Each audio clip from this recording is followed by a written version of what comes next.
All right, everybody. Welcome back to another live stream. Happy NFP day to you. We are just in time. We got about 15 minutes before our NFP event drops. Shout out really quick. Make sure everybody can hear me. If you can't hear me, let me know. I think we're all set, but I just want to make sure. We got 124 people here just joined up right as we started. So good morning, good afternoon, wherever you are in the world. Thank you for being here. So today's NFP report is really big. It's very, very important to the market. Jobs numbers this week were a little bit cool, right? So you had, in terms of the JOLTS job openings this week, a little bit of weakness, right? If we take a look at job openings, we, usually the first week or around the first week, you get a lot of jobs data. Of course, you get the NFP report. That's going to be your unemployment rate and your jobs employment numbers, right? Your employment change. So this week, however, we also got JOLTS job openings, and we saw a little bit of weakness. The question is, will that have forecasted the NFP report? 7.6 million job openings were released. However, the forecast was for about 8 million. So we had a little bit of a shortcoming in job openings here. And this has been, by the way, a figure that has been a little bit concerning for some time. Let's zoom out for a second on JOLTS just the past 4 years. And what you can see is that we've had a kind of steadily declining JOLTS job openings numbers. And of course, the Fed has raised rates a lot and have been slowly cutting rates once more. Well, this would tell you that the labor market is feeling a little bit under pressure. We're not at like crisis levels, because if you kind of zoom out to where, let's actually go further back and let's take a look at the job openings 6 years ago. What you can see here is that prior to the pandemic, or right around the pandemic, right, we were at similar levels to where we are right now. So we've come down a ways, but we're not at like critical. Now, if we were seeing JOLTS jobs like down here, then we'd probably be looking at like, oh, we might actually be going into a recession, right? So we're seeing some moderation definitely in jobs data over the last few years. But today's job print is going to be very important because, of course, this is job openings, right? But we also have the number of jobs added. We've got that data coming out here this morning. Last time around, we had really strong jobs numbers compared to forecast. Actually, the last 2 times, 3 times ago, we had a really big miss and then a bit of a bounce back. So we're going to see with the NFP report coming out this morning what this does. By the way, I mentioned I jumped right into the stream today. I wanted to just quickly shout out our sponsor, DNA Funded. If you're looking to get funded, check out DNA Funded. They have a promo code with us, A1T10. Will get you a discount on any of their challenges. So the link is in the chat, also in the description down below. Check them out if that's something that you're looking into yourself. It might be worth checking out DNA Funded with our promo code to get you that extra discount. Okay, so let's see where we are at in terms of markets here this morning. So stocks have kind of creeped their way back up towards those highs. Here's the S&P 500. We're looking at a daily chart. You can see the stock market is kind of just hovering around that all-time high. It's pretty close to the goal. So if you do get a print that the market likes, we could see a fresh all-time high in the next day or so. Just depends what we get from the jobs print. NASDAQ is a little bit further off those highs. Technology has been pretty beat up with some of the DeepSeek fears, and the tariff stuff has disproportionately scared technology stocks a little bit, right? Because of course, if China and the US get back into a full-blown trade war, there's some concerns there. And we have the Mexico and Canada stuff going on as well. Those are kind of also top of mind for investors. So there's this choppiness in the US stock market, but not so much choppiness when we talk about gold. Gold continues to be a powerhouse off of that same stuff that we just discussed. Why does gold look so good? Well, a couple reasons. Number one, I just showed you JOLTS this week coming in a little soft. What else came in soft? We had unemployment claims came in just a little bit soft. We also had, well, actually, we don't need to do this off the top of our head. Let's just pull up the data because we can see it all on one screen with the US economic heat map. So yeah, here was what I was missing. Services PMI came in pretty big miss this week. So you're getting some economic data that would suggest, maybe the dollar's going to take a chill pill. It's been on a roar to the upside here recently. You've still got a lot of strength overall in the US economy compared to many other places, but you're starting to see some stuff here that's really interesting. Now, noticeably, guys, today, I just mentioned, we just went over last jobs numbers just for context. What I want you to focus on today is you have a fresh round of data coming into the picture. Last time we smashed expectations. If this misses expectations today and goes red, that would be the difference maker for me on a lot of US dollar crosses. I would probably be more short-term bearish on the dollar, bullish on things like gold. In fact, if we get a weak jobs print today, gold looks phenomenal in my personal view. Now, the economic heat map here is looking at all of our different key indicators and giving us kind of a rating here. If it's red, what that means is that it is less favorable for risk on assets, more favorable for risk off assets. And if it's more blue on the screen, it's more favorable towards risk on assets like stocks, crypto, etc. So what we see here is we've had in the last few days, actually, with services PMIs, and also, what else am I looking for? Unemployment claims came out. We also had JOLTS. These numbers, all three of them, guys, flipped red. So now we have to ask ourselves a question. Okay, what are we getting today? We have unemployment rate and NFP. The dollar is kind of on a cliffhang right here, because if you get these numbers flip red, what that would mean is it would be a slew of data essentially this week that shows contraction, shows not necessarily that the economy is sliding off a cliff per se, but it's not as upbeat as perhaps the market thinks it was. And that's why we want to focus on this, right? But if you do get a rock solid jobs print, that would be more bearish for gold. It would be more bullish, in my view, for stocks, as long as it's not too hot. If you get a really hot jobs print, the stock market's also going to freak out, because then it's going to say, hey, we don't get rate cuts. The stock market's pretty sensitive. It wants not too hot, not too cold. If you get weak jobs, like really weak jobs or really strong jobs, the stock market doesn't love that. Why would the stock market not really love hot jobs? Well, because that would likely mean a stronger dollar, rising yields, and less likelihood for rate cuts this year. So what does the market want to see? The market wants to see jobs numbers that are pretty much in line with expectations. If they're anything too far off center, the stock market won't love it. Gold, what does gold want to see? Gold wants to see weakness, weak jobs data. That would be bullish for gold. What gold does not want to see is a resounding strong US, labor market. That is less attractive for gold, right? Naturally, think about it. When do people like to buy gold? When they're a little scared about the economy. So if jobs market is screaming, we don't want to buy gold, right? So that's the thinking there. Now, of course, that's an oversimplification, because markets are more complex than that. There's many reasons why people might buy or sell gold, but it is one core thing that we're going to focus on here in today's live stream. We've got about 7 minutes to go, guys, 6 minutes to go here before the jobs print comes out. Do me a big favor. We got 836 people watching here between the different places that we're live streaming. Help me out. Take 1 second, hit the thumbs up button on the stream. I really appreciate it. It just helps to support with the YouTube algorithm and the Twitter algorithm and all that stuff for where we're streaming. Okay, so 5 minutes to go, 6 minutes to go here. What are we expecting? Well, for jobs, we are expecting a slight lower number than previously.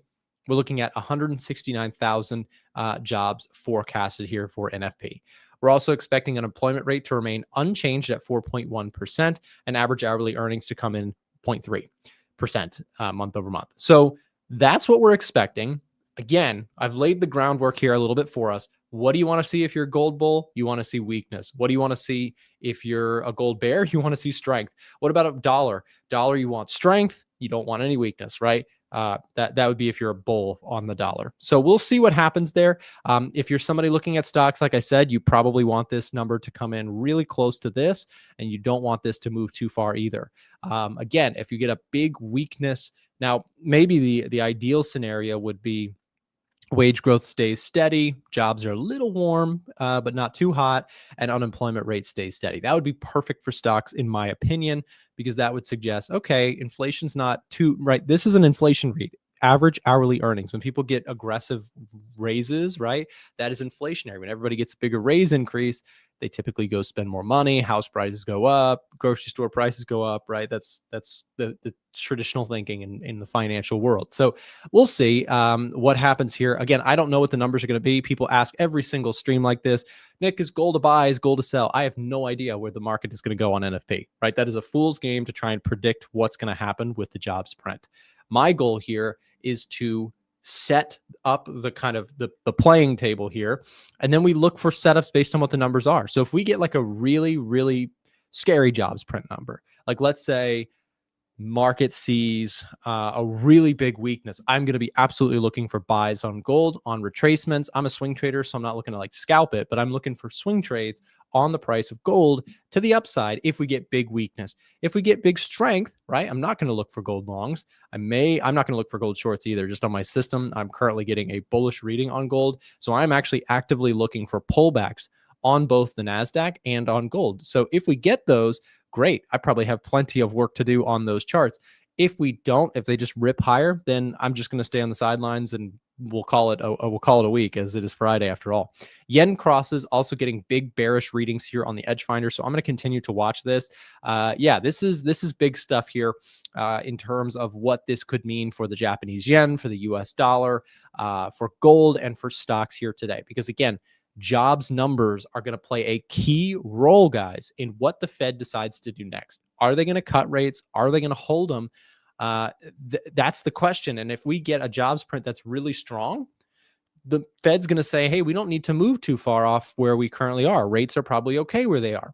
If we get jobs prints that are very weak, the Fed may feel more inclined to cut rates to kind of facilitate that weakness in the labor market. So we're going to watch that number close. We've got just a few minutes to go here.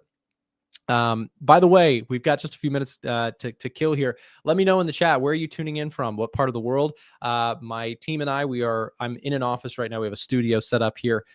Oh, you know what? I noticed my lights behind me are not turned on. I need to turn those on. We're in Atlanta, Georgia. Let me know where you guys are from. I'm just curious to see where we've got everybody tuning in from. I see some UKs, South Africa's, Switzerland, India, Manhattan, all sorts of places, Singapore, Denmark, Australia, UK. Very cool. Let me turn my lights on because that's going to drive me crazy.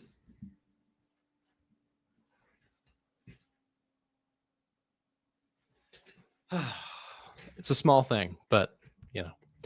Anyways, like I said, we've got just about 2 minutes to go here before the jobs print comes out. I'm going to be giving you guys coverage through the event afterwards. And what I want to just disclaim here, a lot of times, every single month, we have people who the stream looks like this. This is what happens. Viewership looks like this, and then the event drops, and then all the gamblers go home. Don't be one of the gamblers. Stick around with us, because after the news drops, right, we're going to actually interpret what the jobs print means for markets.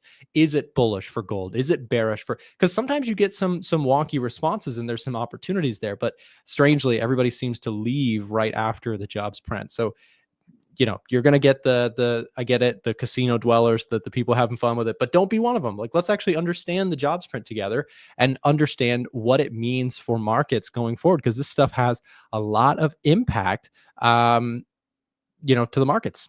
Like, what's the highest viewer?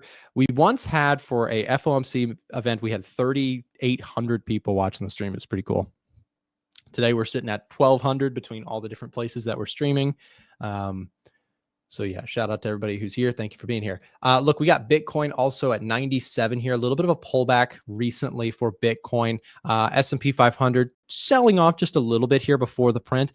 Possibly just some profit taking / risk de-risking. But with just 30 seconds here to go, guys, we're going to react to the number. Please trade carefully. A lot of people blow their account on NFP a day, so don't be one of them. Trade safe, trade small, and let's go to our breaking news.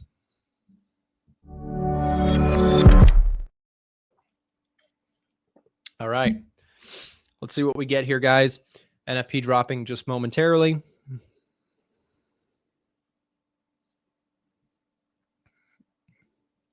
All right, initial print is out. We got stocks higher here.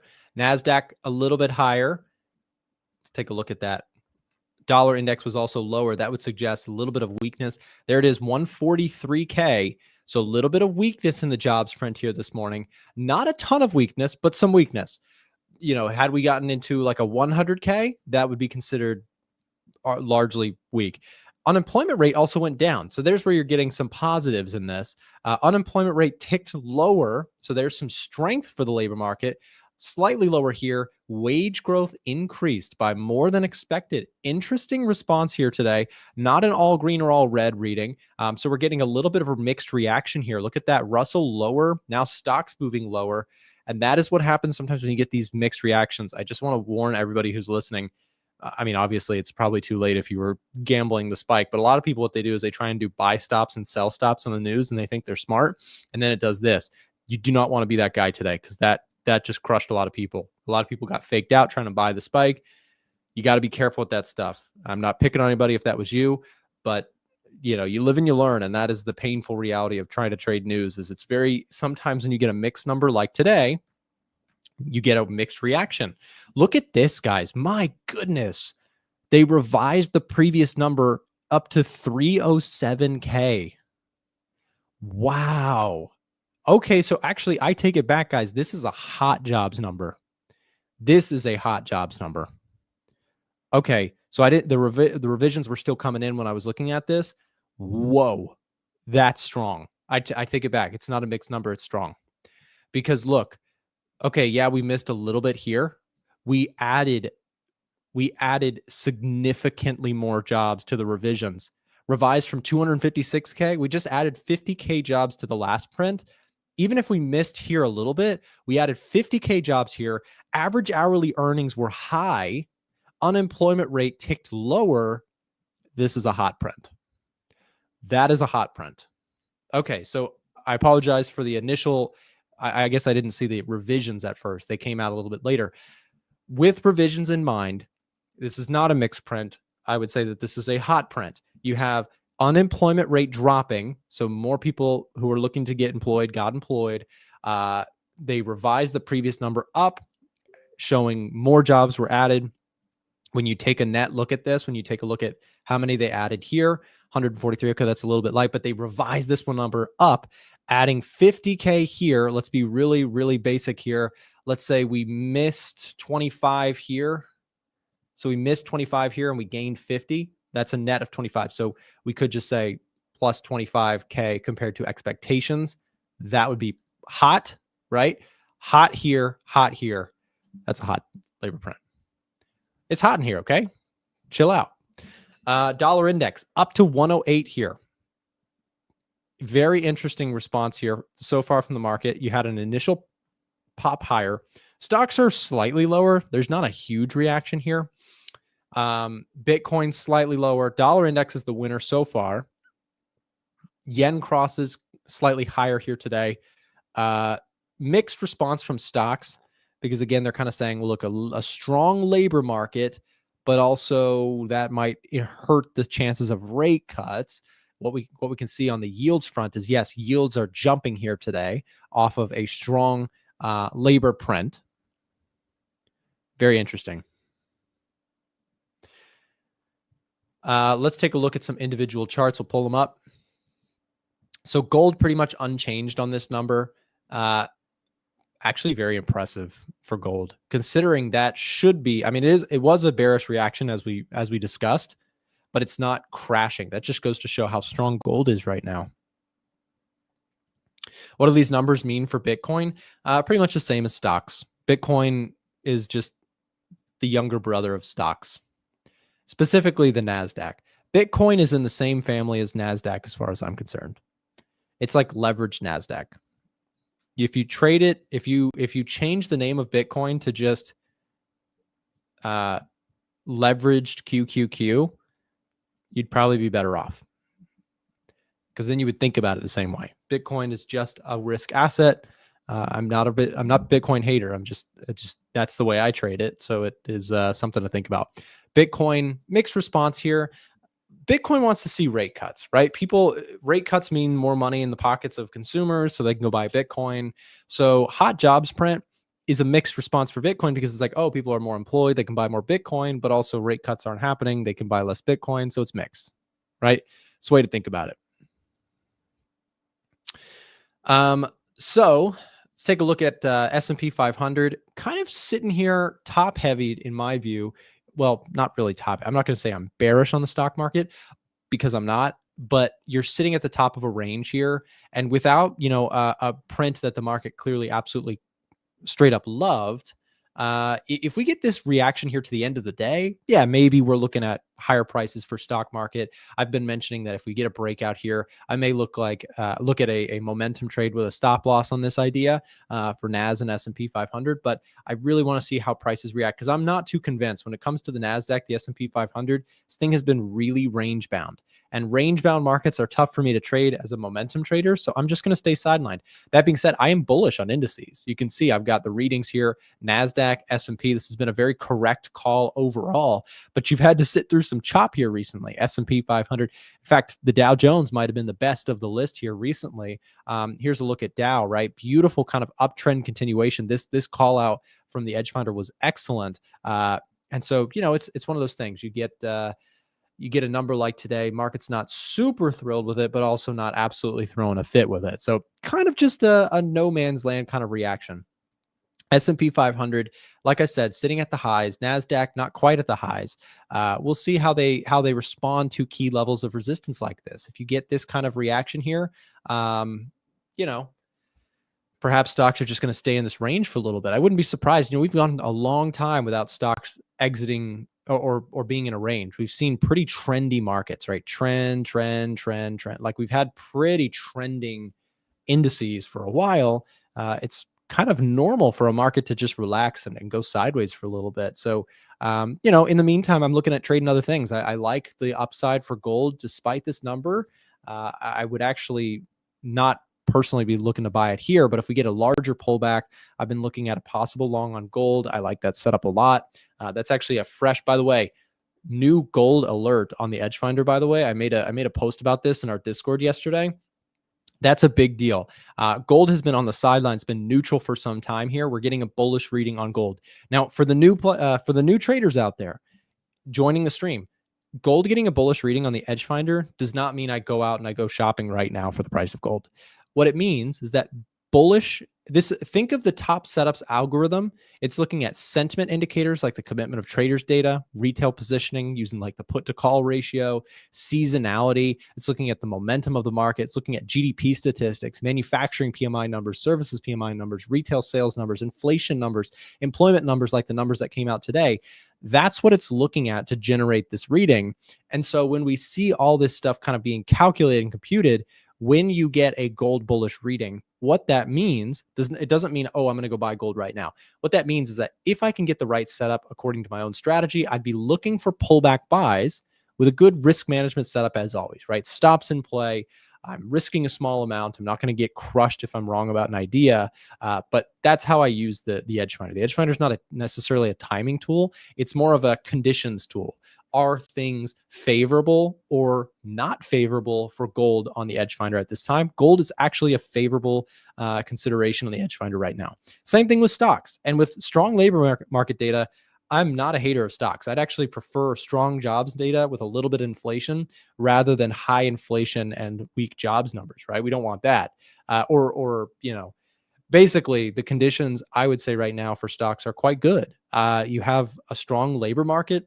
Your bounce back here today, that's a strong labor number that we got today. You've got company earnings that have been really good.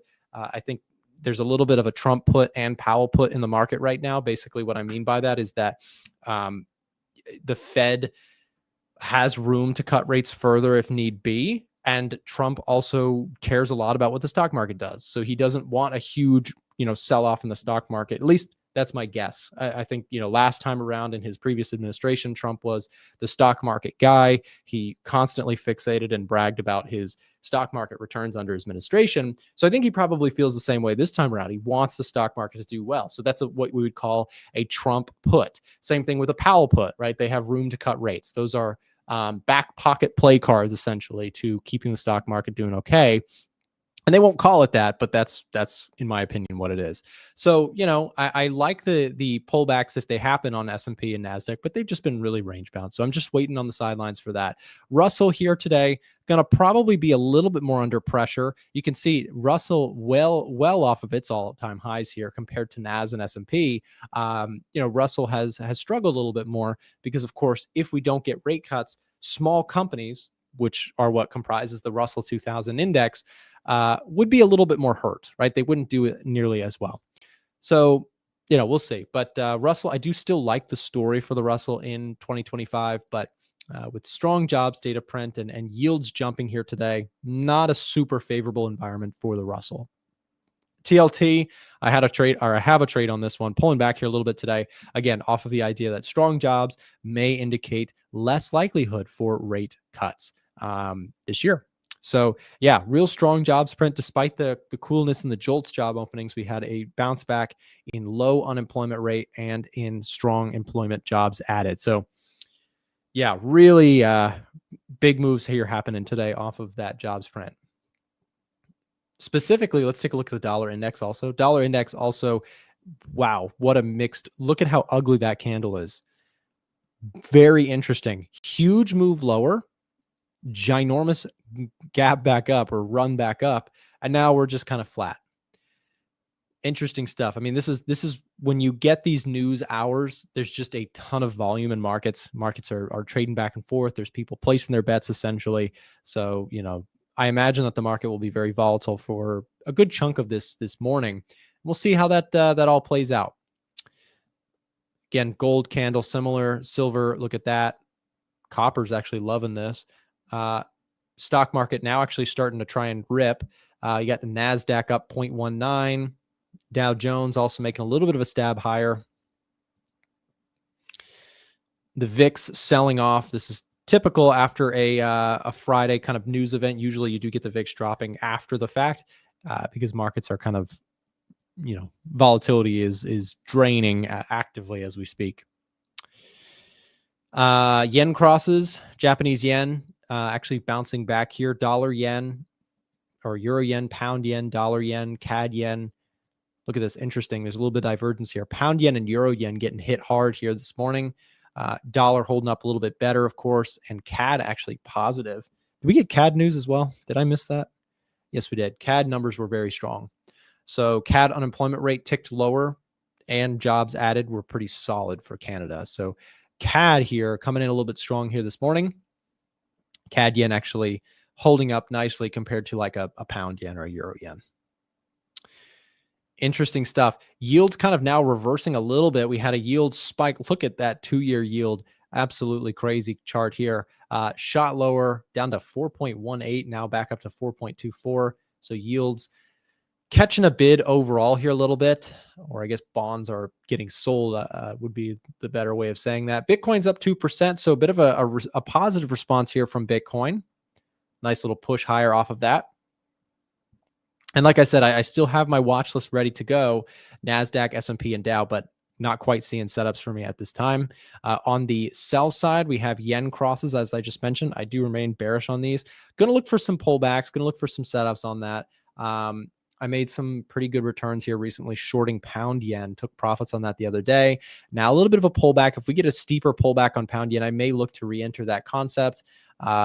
Possibly a pullback to like 190 would be interesting to me. Like if you get a retest of this kind of zone, but we'll see if we do. We may not. Yeah, I think one of the big winners in all of this recently, part of the reason why, and I know there's going to be confusion. Oh my gosh, jobs numbers were solid. Why isn't gold dropping? Well, it's because gold is tricky right now. There is a lot of uncertainty in this market, which has been a major reason for investors to continue to hold gold. You have a lot of stuff under the surface. You have Ukraine and Russia. That war doesn't seem to be stopping at this time. You still have, unfortunately so, you still have the tariff stuff and trade wars and, central banks buying it. China's been buying gold again, apparently. So you have all these kind of underlying reasons. This is why I find gold to be a very hard thing to short. it just, there's a number of reasons to buy gold, and it always feels that there's just a little bit more reason to buy gold than short it, in terms of safe haven stuff. But that's just, and not to say that you can't make money shorting gold. There are certainly times where shorting gold can make a lot of money, but I find it to be a more difficult trade than finding longs. And a lot of people buy and hold gold. It's a bit of an investment for a lot of people. So just like stocks, gold typically drifts higher over the long term. It doesn't mean that it goes up all the time. It certainly can sell off massively very quickly. But right now, you've got a very bullish backdrop for gold, in my personal view. And if it does drop, I'm a buyer too, right? So I've been talking about this. This is a setup for me. As of yesterday, gold is now a bullish reading on the Edge Finder. As long as that stays the case, I'll be looking for pullbacks on this if I can get it. So we'll keep an eye on that. But Bitcoin, gold with confirmation from the Edge Finder, if you do get a pullback in the next week or two, I'm probably a buyer as long as we still have Edge Finder confirmation. By the way, Edge Finder is currently 30% off. Today is the last day of our sale event. If you would like to get access to the Edge Finder for 30% off, what we'll do here is we'll drop the link here in the chat to speak directly to our support team who can help you out with that. Additionally, if you would like to find out more information about the tool, request a trial, do a payment plan, whatever, head over to a1trading.com/edgefinder, and you can read about the tool, learn more about it. And if you have questions, you can speak directly, like I said, to a member of our support team. They can help you out. We have traders all over the world using our tools to improve their fundamental analysis. Most traders completely ignore fundamental analysis and they just trade based on technical charts. They wonder why they're losing money and why the stats are so stacked against retail traders. Well, one of the things that you have to understand, and if you don't believe me, if you're like, yeah, you're just trying to sell me something. Well, I am trying to sell you something. I'm trying to sell you something that's very valuable to a lot of traders, myself included. If you ever listen to interviews with high level institutional traders, people who manage a ton of money, what you'll notice very quickly is they are not talking about head and shoulders patterns and support and resistance. High level traders, when you listen to them, again, don't take my word for it. Go listen to like CNBC, where they interview bajillionaire money managers who are trading actively for their clients. Guess what they talk about? The same stuff we talk about here. The Fed, employment data. They look at inflation. They look at, economies, all that stuff. So again, take advantage of the right software tools to get you lined up with what the markets are actually showing you. We can take a look at labor statistics. We can understand this stuff, and you can actually take a holistic view of the markets rather than just saying, why isn't gold dropping? It's overbought, right? That's a very hard way to make money, is just staring at the technical chart. There are people who do it, but to me, that was never the way. The way was, once I understood real market directional trends based on economic data. Once that clicked for me, trading changed. It became a lot more profitable for me once I started incorporating fundamental analysis and understanding, putting in the work to understand why something should be bullish or bearish, right? Have you ever thought about, like, why should I really be buying gold? And it's above a trend line is not, in my opinion, a reason enough. If it were that easy, everybody would be a millionaire. But really, why is gold bullish? Why is Dow Jones getting a bullish reading, right? Why are the yen crosses bearish? And by the way, that's been an excellent call. The Edge Finder has been excellent on the numbers with the yen sell-off stuff that we've been recently seeing. I mentioned I took a trade this week on pound yen shorts because Edge Finder gave me the confirmation. I liked the technical setup, and I made some money on the short side. So what we want to do is we want to align ourselves with sentiment data, right? What is sentiment data? The commitment of traders. We want to look at what institutional money is doing. What are they buying? What are they selling? We want to look at economic data, like what we just gathered here today to do. You ever thought about this? Think about this. Why is it that our streams, we have 1,300 people watching between all the different places we're streaming right now? Why is it that everybody watches NFP candles? Is it because it's just a roulette table and we're all having fun? No. It's because real money moves hands on the NFP report, not because it's a fun gambling casino, but because it's real, powerful data that impacts the world around us. That's what moves markets. It's not technical analysis. It is fundamental analysis. Don't get it twisted. Fundamentals lead, technicals follow. We are adamant believers on this channel of that. People will disagree, but hey, you know what? have made a good bit of money in the markets sticking to what I know, which is fundamentals first, use the technicals to follow, manage your risk appropriately. And we always talk about the 3-step system here, right? We use the Edge Finder for scanning market data. We look for confluences that align with us on the fundamentals, macro, and sentiment side. Then we look for technical entries, and we use proper risk management to make sure we don't lose our butts when we're wrong. That's the strategy. Day in, day out, we rinse and we repeat over and over and over. And again, that's why I preach it, is because I have had success doing it. And that's, something that I find really, really important and lacking for most retail traders. So be careful out there. Don't trade technical charts only. I'm telling you, there are people who do it. And I'm not going to say that you can't make money only looking at technical charts, but the amount of people that I've seen become profitable incorporating fundamentals rather than just looking at a support level and getting frustrated when it breaks that level, you're running in circles, you're chasing your tail. So again, I would encourage you to stick around for a few more minutes because we have another guest joining us here. It's Kenzo, and we call this segment Fundamental Friday. So if you'd like to stick around and talk some fundamentals with us, then I hope that you do. Kenzo will be joining us just after this quick break. Remember, the Edge Finder is currently 30% off. Today is the last day. Make sure to drop us a DM on our website. That's why I'm making a big push for it, is because it's the last day. We'll drop the link to chat with us if you would like information on that. Now we're going to take a quick break, and then Kenzo's joining us in just a second.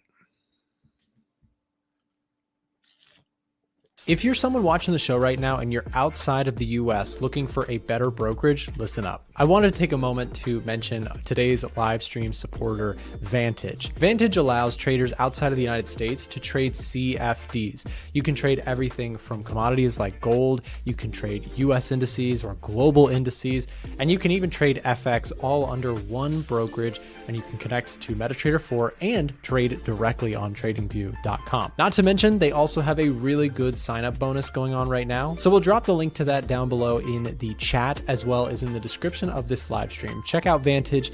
Now back to the show. All right, and we are back with Kenzo. Hey, Kenzo, how are you? I'm doing great. Thanks, and you, man. Doing well. It's good to have you back on the show. And for a really important day, we just had the jobs print come out from the United States. Jobs report, the NFP report. We had some interesting data here. First of all, we could talk about the obvious one.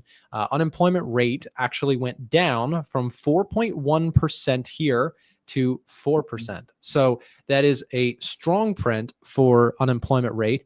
When we take a look at average, and I'll do the easy ones first, average hourly earnings also ticked higher. That is a strong print for labor, and also slightly inflationary. And then finally, this may be confusing at first for some, but correct me if I'm wrong, but what we have here is a weakness in this number of jobs added, but the revisions tell the story. We had a significant uptick in revisions for last month, overall giving us a pretty strong jobs gain.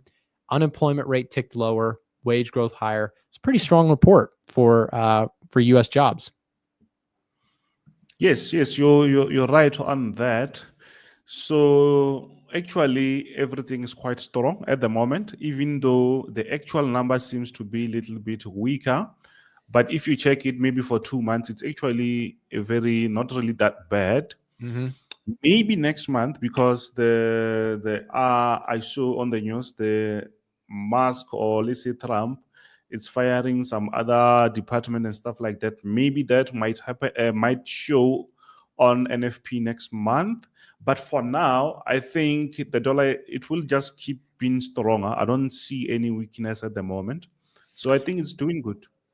Yeah, and they've got, as you mentioned, the dollar index here a little bit higher this morning. Here is the dollar index finding support right around that 107.5 area once more. Not a huge move one way or the other here today for most markets. You've got stocks pretty much slightly positive here today. Dollar index slightly higher, and gold barely budged on that NFP report.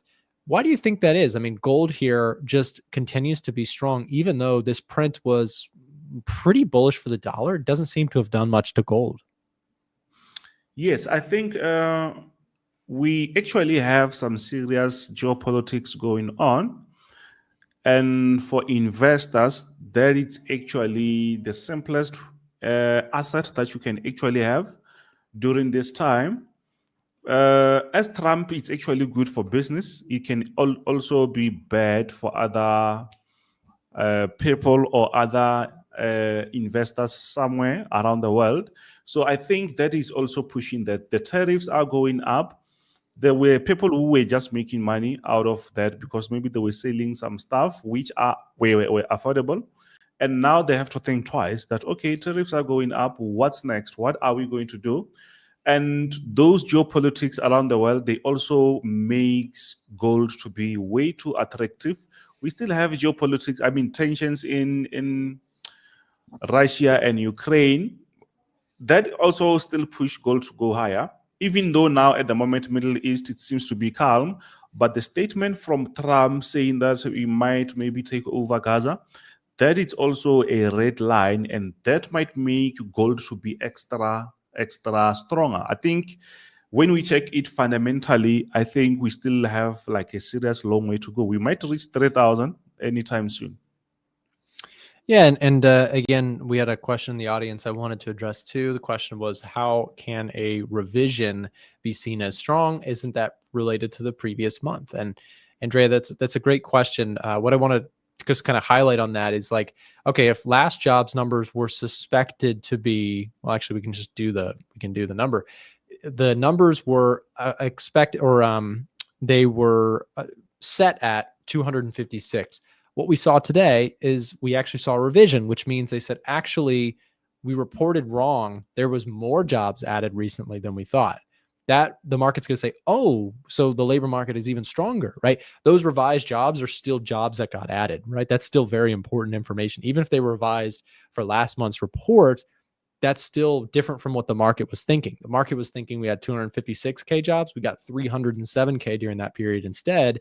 That's higher than expected. So that would be, those are still jobs that were added, revised or not. It's still jobs that were added. Now, we also saw, again, unemployment rate ticked lower, 4.1 to 4.0.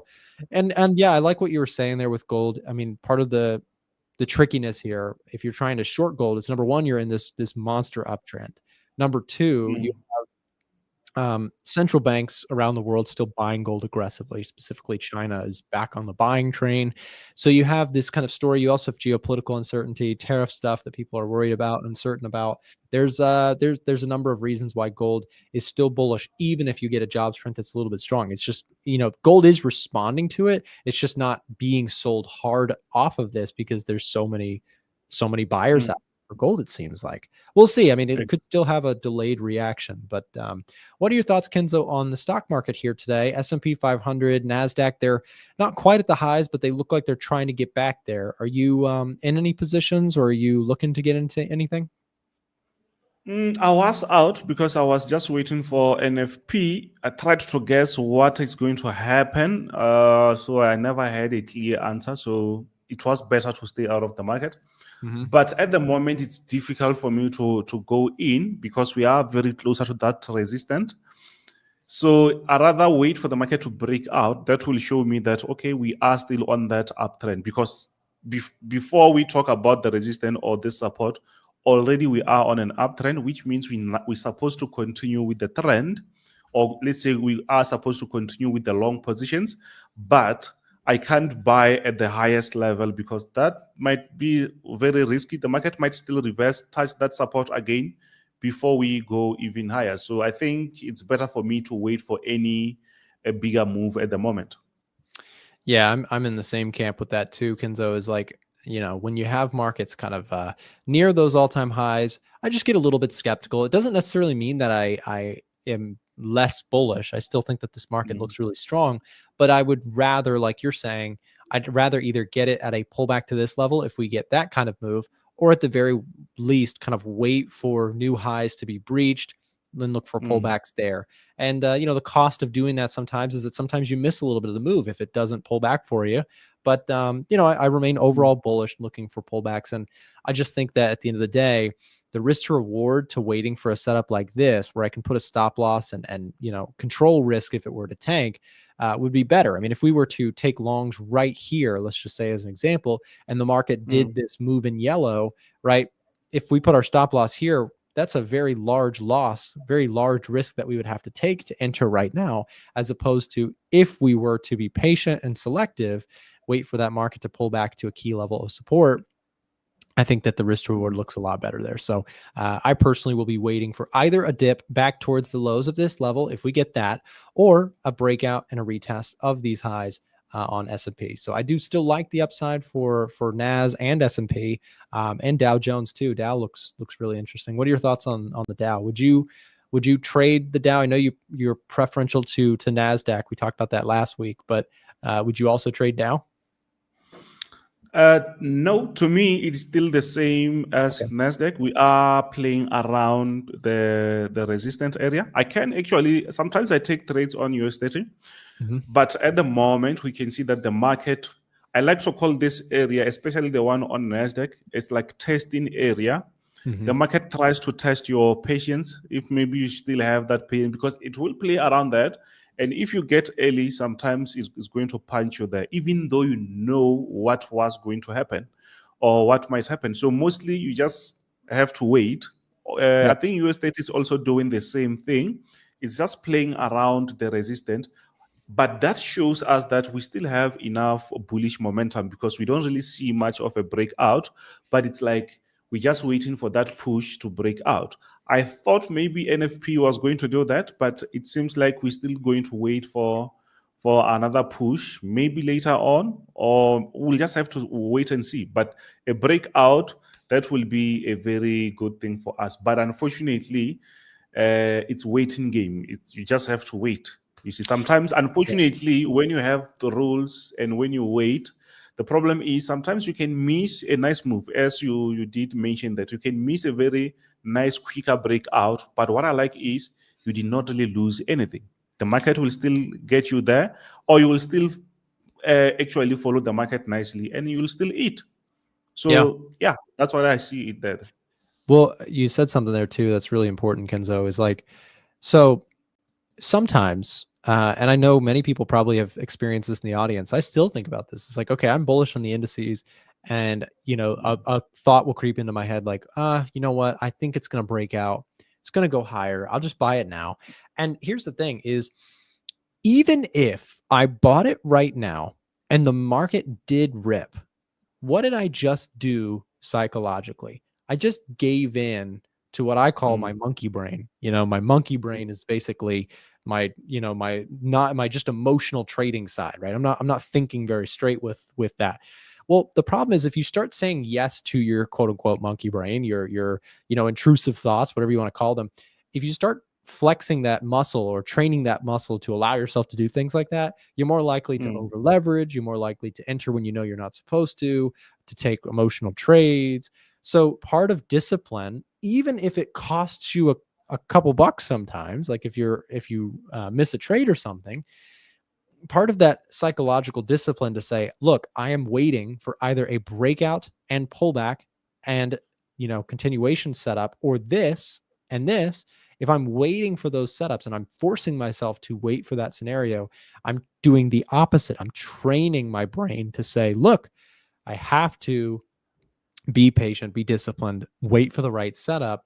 And if you do that, you're less likely to make silly mistakes, right? You're less likely to over leverage or get emotional or, go on tilt, as they say, when you make a bunch of silly mistakes, and that can cost you big. So even if you miss out on a trade every once in a while, and that feels terrible, it's a horrible feeling. It'd be better to miss a trade and train your brain to do disciplined trading only and miss something than to give into it and blow up later. Exactly. No, you're right about that. So actually, when it comes to that point, or let's say when emotions start to work like that, the best thing that you can do is to make sure that you don't follow what ifs. If maybe the market breaks, I will be in early 1, 2, 3 like that. So that is actually a trap, because sometimes you can get in and make profit. So tomorrow, once you see something like that, you will be saying, okay, yesterday I did smash the market, so now I'm going to jump in. And now you're messing up your plan or your trading plan. But the advantage of waiting is you have two options. You're drawn those options. It's either you're waiting for the market to break out, then you will be in very nice, or maybe the market might reverse going lower. So now you're waiting for two options. It's either the market breaks out or maybe the market reverse. You are not actually in any trade, so it's easier for you to take any decision without any emotions. But once you start to work with what if it breaks 1, 2, 3, that is a problem. Once you start to have those thoughts, just know that something's not really going to go well. Just step back and follow whatever that you follow as a plan or something. Yeah. Well, and for those who are maybe feeling the same way about gold, we have a lot of gold traders. We could do the same psychological exercise here for gold, which is, look, you've had this big run up. I am sure, I know I've even gotten comments of people saying, I'm feeling FOMO on this gold move. I've been bullish, but I missed this move. And, you know, all you can do in that scenario, as Kenzo's pointing out, is like, okay, you know, like if your rules say, for me, I like gold pullback longs at this level. We have edge finder confirmation for my system. That's what I need. I have a support level that I like. So that's what I'm looking for. But until we get that move, there is absolutely nothing I can do with the price of gold. I'm not going to short it because it's in an uptrend and because the edge finder is telling me to be more bullish. I'm not going to chase it. I'm not going to go long because, again, I'm giving into my monkey brain intrusive thoughts. And all I'm going to do is I'm going to wait. If it comes down, great. If it continues, then am I going to be annoyed? Yeah, but I'm not going to do anything about it. I'm just going to say, well, I missed this. That stinks. And I'm going to move on with my life. But the second you start saying, oh, well, it's not going to pull back, it's going to keep going, that's the second it does this, right? So sometimes you wait for the pullback, and after all that waiting, it still does this and it doesn't work out. So that's why trading is hard. It's not easy because the markets are just not always predictable. And sometimes you don't get the pullback, or sometimes you do get the pullback and you still lose money. So, you know, that is why trading is difficult. Is markets can fake you out. They can be tricky and can be very confusing. Yes, and the most painful thing in trading is sometimes you're forced to get in confusing trades, and most likely you will actually lose. But the most profitable trades, they are quite simple. They are quite simple. You can see when it reverse, where like maybe let's say we can go maybe on Nasdaq just to check that ranging structure. Just look where the support is. You might try to play around with Nasdaq where it is, maybe trying to buy and it reverses. So once it reaches that support area, if you were waiting, it's just going to be the most simplest trade. But unfortunately, you did not really wait because now you're holding maybe a bigger drawdown there. So once you go in, you might not really take the same advantage of that simple trade. Mostly, the most beautiful trades are straightforward. They are simple. You don't really have to think twice. Yeah. No, you're exactly right. I actually made a tweet yesterday, Kenzo, just about how you have sometimes the trade that feels like it can't possibly fail is the wrong trade. It's the trade that doesn't work out. And the trade that you just know, I don't feel like it's going to work, but my system says to take that trade, that's the one that typically does work, right? It's the one that you feel overly confident about that gets you in trouble. It's the one that you feel kind of so about. As long as it sticks to your system, that can be the best one. So yeah, I mean, really great stuff here for a fundamental Friday. I know we kind of dipped more into the psychological side, but you know, I think that Kenzo and I, we talk about every week, guys. We talk a lot about indices as we both trade them quite a bit. But one thing that I've been thinking about, Kenzo, which has been difficult, I trade indices, but I also trade a lot of other things. I know you do as well. This has been a choppy market for indices. It's been very hard to find direction here. Now we're getting back close to those highs. Let's see if we get the breakout, but it's possible that we just continue to see 1, 2, 3, 4, maybe a fifth time where we start to see kind of the choppiness continue. One thing that I've been doing is I've been focused on other markets. I've been trading a little bit of Forex. I've been watching gold. There's just other markets that are moving a little bit better for me. Like, for example, I actually traded pound yen on the short side this week. We have got some momentum here forming to the downside. So that's another thing I think is important for listeners is if you're somebody who is multi, market focused, Sometimes the best thing you can do is just walk away from a chart that's not moving correctly. Like if it's not moving well for you, you can find other things to trade. Have you been watching anything other than indices recently, Kenzo? Yes, actually, currency pairs that were moving very nice. Mm-hmm. I was like on USD CHF. I think it was Okay. going up. Euro USD, it was going down. Mm-hmm. Few of them, they were like behaving very nice. So yeah, sometimes, as you said, we, especially on indices, we see that they're not actually moving. So if you stick to that for a longer time, you end up actually your mind will just show you some opportunities which are not actually there. So it's Right. better just to check other thing and see if maybe you can get any opportunity. But the reason why I actually checked currency pairs, it's because I also understood the fundamentals, what's really happening with the dollar. Dollar is getting, it was getting stronger against other pairs. If you check maybe for the whole week, everything was just crying against the dollar. So it was quite stronger. At least it reversed a little bit, but I think it's going to still continue. And yeah, other pairs were also quite simple against the dollar. So that's why I did check them. Yeah. So yeah. No, I love that. And again, I would say to people who are listening, who trade only gold, or you're somebody who says I trade only Nasdaq, or I only trade euro dollar. I Mm. respect it. Do your thing. But if you are especially a swing trader, this applies to my friends in the audience who are more swing traders like Kenzo and myself. If you are a swing trader and you say to yourself, I only trade NASDAQ, and you're looking at the daily chart, here's a problem that comes up. If you're a swing trader, you only trade NASDAQ, you trade the daily chart, and you're looking for breakouts.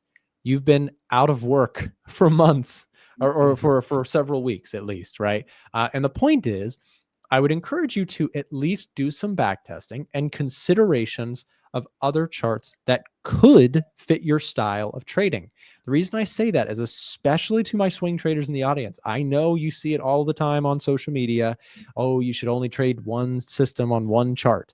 But just think about it for a second. If you can add a couple charts to your roster, you may get more opportunities and you may be able to place more profitable positions in the market. Of course, you can also mess things up by trading too many things, too many strategies. So it's a fine line. But for me, Mm. Mm. I trade everything on this list. I trade everything. I trade, bonds. I trade currencies. I trade commodities. I trade cryptos. I trade indices.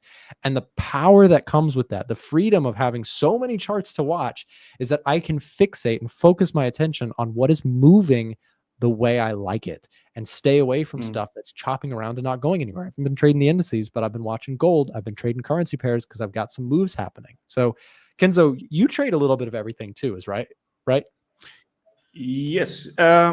So just to clear that, Mm-hmm. maybe sometimes when we say someone should focus on one pair or two pairs, Mm-hmm. it's because maybe they are still beginners. You don't really understand what's Yes, really happening on the market. So if I can say that's a good point. I'm focusing only on NASDAQ, it's not like maybe I'm not going to trade other things. It's because, let's say maybe I'm talking to a new guy. Make sure you master that pair. Mm-hmm. By mastering one pair, it helps you to understand other pairs that, okay, this pairs actually moves like this. The market moves like this. When we say breakouts, okay, most likely they are going to be quite similar. But remember, every pair has its own geopolitics or let's say economic events. By understanding that one pair, once you go, for example, once you go on USD CAD, you will understand that, okay, Canada, they also have their own events. So when Mm-hmm. you go there, you will also think that if I'm going to focus on US Canada, I have to understand what's really happening this week on the Canadian side. We just had unemployment change. Okay, let me go on JPY. So now that information, you can just apply it to any pair that you want.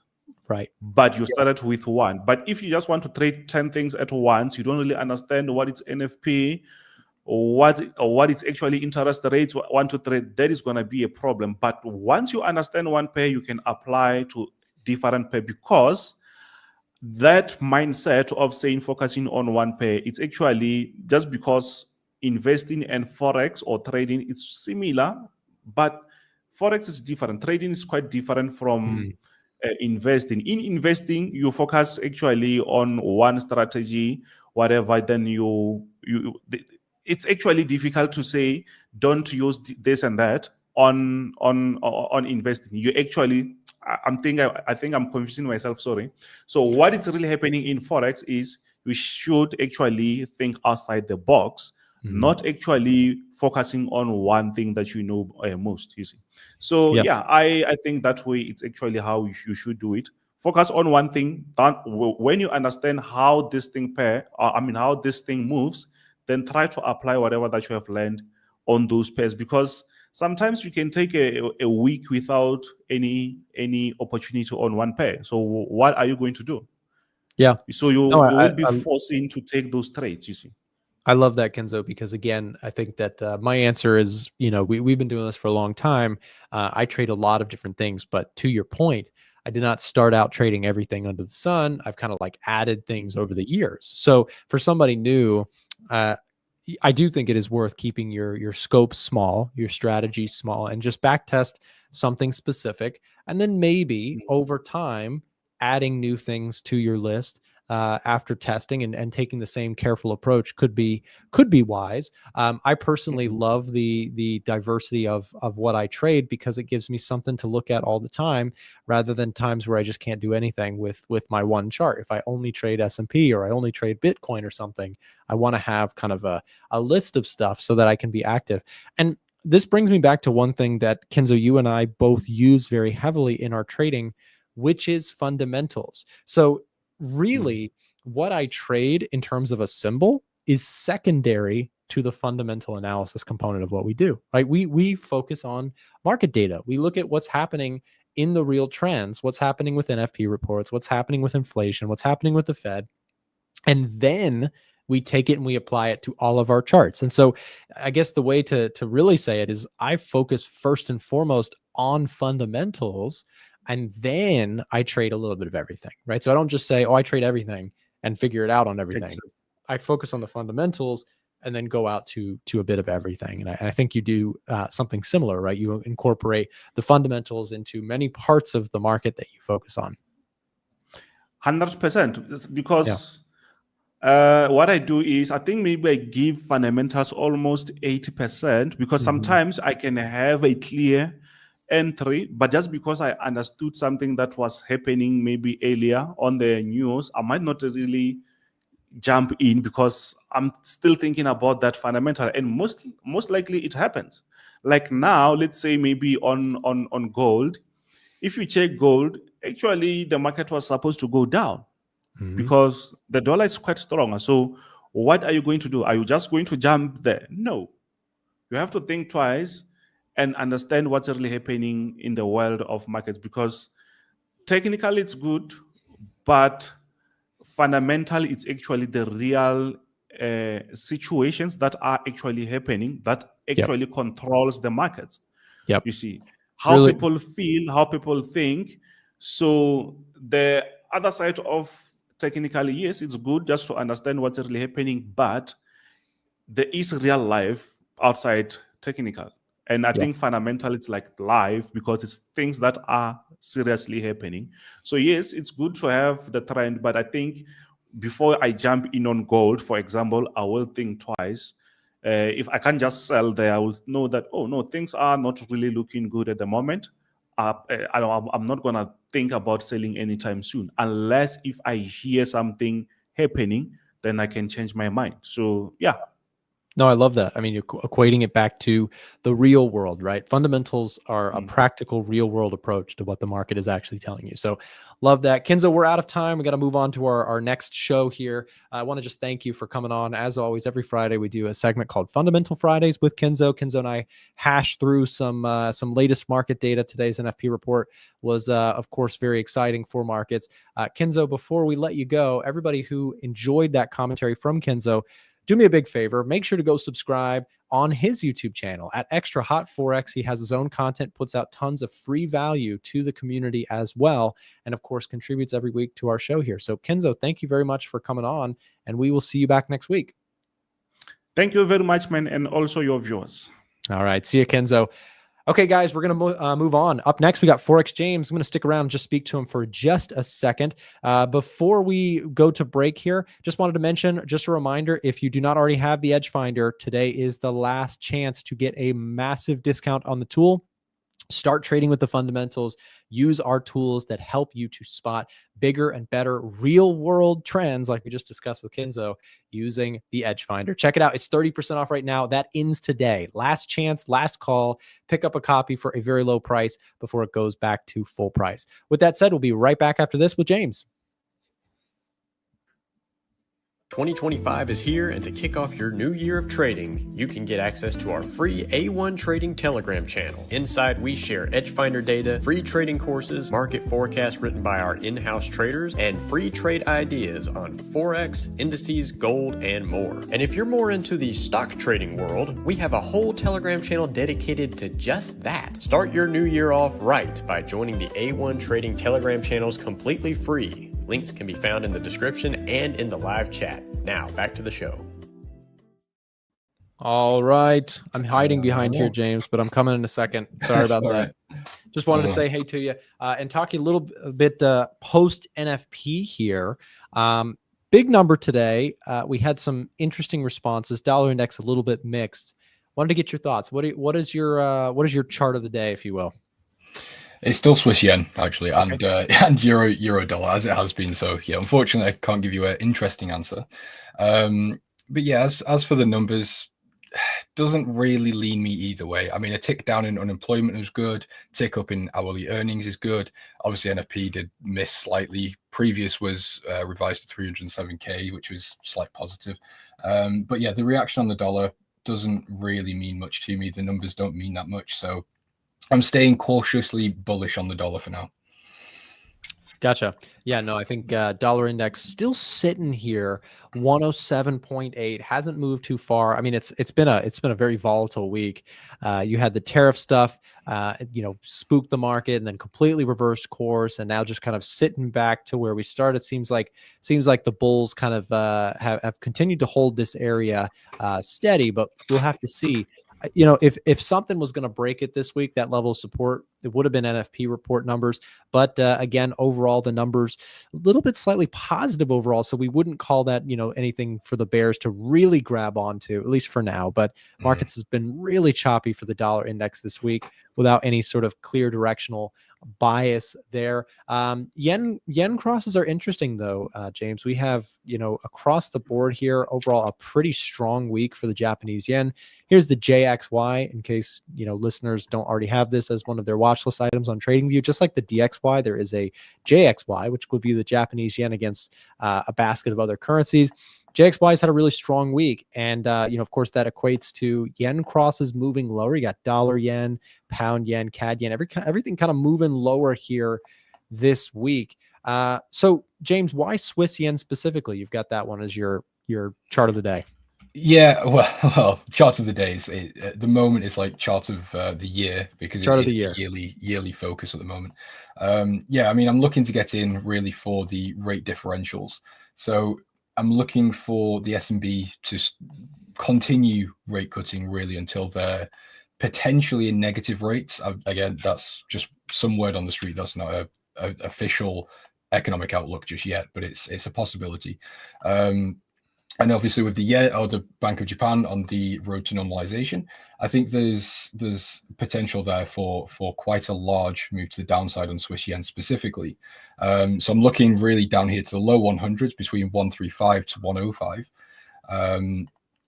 But I'm not really in the trade yet. I'm waiting for a pullback on the daily time frame because we've broken some supports. The RSI slightly oversold. We've broken out the Bollinger. So I'm just waiting for some sort of pullback, and then I'll enter into a starter position, just see how the market goes.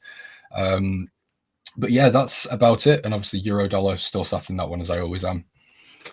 Yeah, the Swiss yen specifically, one thing that's interesting about that pair is that in terms of the carry cost to shorting the yen, that's probably your best bang for the buck, right? Because if you're, the way the carry trade works, just to keep it really simple, is that if you are looking at USD JPY, right, the US, offers a higher interest rate. The Fed offers a higher interest rate than Japan. So when you go long the dollar, short the yen, you actually borrow yen and you take that money and you go buy the dollar. That's what's happening. And so when you buy the dollar, you're getting paid a positive carry, even if it's, small, it is paying you day over day. That's what swap is in your brokerage account.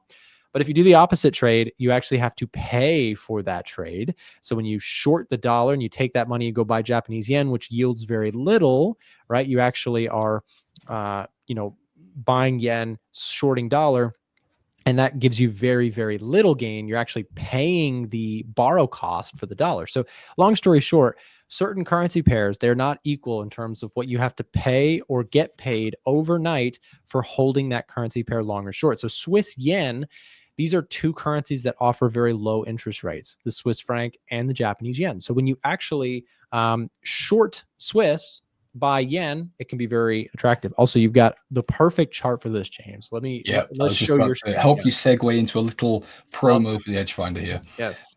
So yeah, if you have the Edge Finder, there's a very simple thing called the carry trade scanner, and this essentially just tells you what swaps you will be paying or what you will get paid.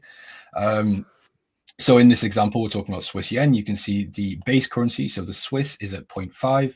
We can see the quote currency. So the yen is also at 0.5. So we're actually not paying anything either way. So we don't pay, we don't get paid. It's just a trade. But having said that, if I am looking towards that longer term rate differential and the Swiss potentially going to negative rates, then we might end up with actually positive swaps by the end of the trade. Yeah, that's a good point too to think about, and then if we kind of, I've just pulled it up for myself as well too. If we think about let me see if I haven't even pulled up the carry trade scanner in a minute, but if we're looking at this as opposed to, check this out, what we just talked about with dollar yen, if you were to short dollar yen, that is a very expensive trade because the base currency, US dollar, is trading, it's offering a high interest rate. So if you short that, you have to pay that, right? That's how that interest works. So you're paying that. Meanwhile, JPY offering just 0.5%. So you're paying this, getting paid this. You can see there's a spread. If you do the opposite, if you buy dollar yen, you get paid a positive spread. But that's actually a really good, this chart here is an excellent way. If you are bullish on the yen, like James and myself both are right now, maybe the way to play it is to play it against currencies that you're not going to get, absolutely killed on the swap if you have to hold it for 2 months, right? And as you just mentioned, what if the Bank of Japan, in this case, the quote currency goes up? Let's say it goes to 0.75. Now there is actually a thin spread. Now, one disclaimer here is that most brokerages, they have a little bit of a tax that they charge on top of this differential with holding costs. So you may still slightly be in the negative, even though the swap is even. Different currency brokerages offer different kind of taxes on, if you will. Tax is not the right word, but there's a little bit of an actual fee that goes into the swap on top of the interest rate differential for processing your trades. But if that number were to get bigger for Japan, we could actually see, like you're pointing out, James, it's a good point. You could actually see a positive rate differential in favor of shorting Swiss, buying yen.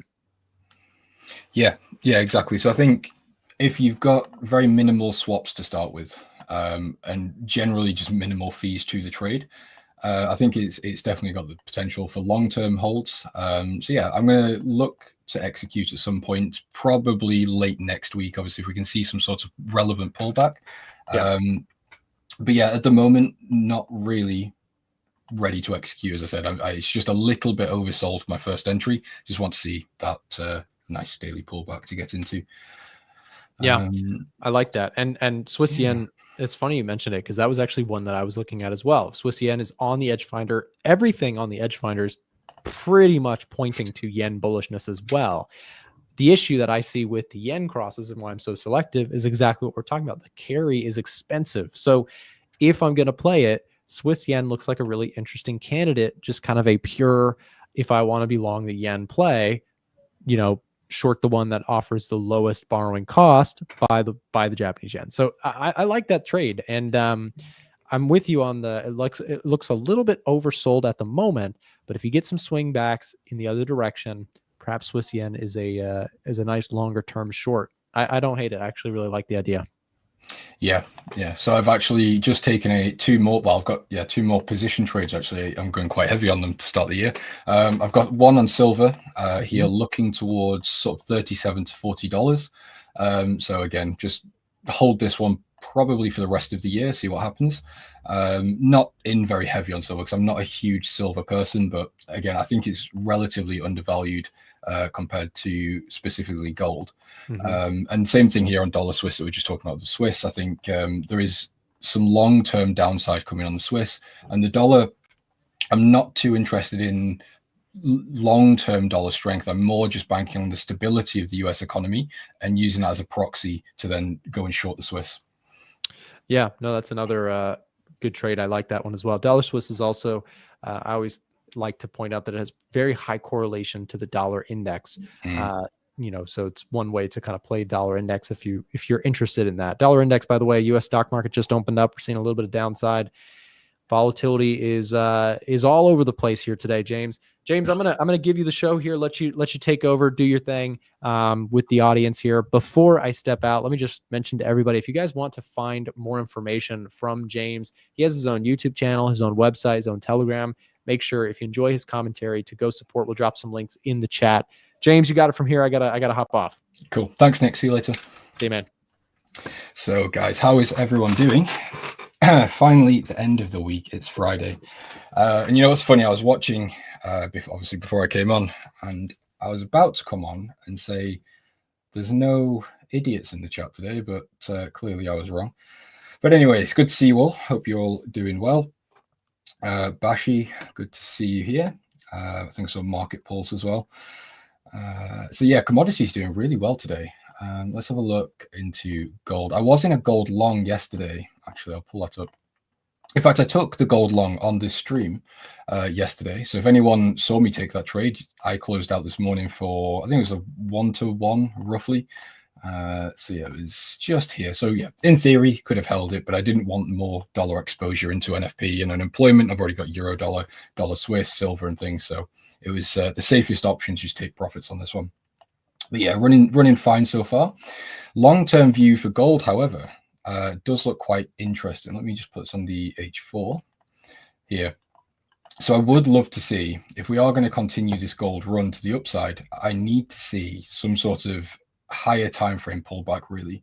I think we're relatively extended at the moment. So yeah, I think just a normal healthy pullback to a very basic trend line isn't really out of the question here. Especially now gold is actually on the edge finder. It's the top reading now. It's funny because I was looking at gold, I think it was only 2 or 3 days ago, and gold was completely neutral. In that space of time, it's gone from I think it went from 0 or a 1 to +4. Now it went to +6, now it's +8 or something like that. So it very quickly climbed the ranks on the bullish readings, which is good because it's not just the edge finder, it's also sort of the geopolitical uncertainty that we've got going on as well is helping to drive gold to the upside. So yeah, I'd be quite happy to get into some long positions if I can find a more solid entry point, because yesterday it was more just a case of get in, make some money, get out, rather than it being something I'm willing to hold for a long period of time. It does seem though like we're on target to potentially hit 3,000. I know 3,000 is currently the main psychological level that investors seem to be targeting on gold and talking about. Yeah, if I was able to get into a long position, let's say we did see a pullback down to here, I'd more than happily have a trade like this. Take profits up at 3,000, stop loss below this previous low, and yeah, let it run into the 3K mark. Swift, good to see you. Shells, hello. Serge. I am in EU, yes. So this is the euro-dollar position. I held it through NFP, so we've had some messing around by the market, so nothing too crazy. I'm quite happy to just hold this one into parity.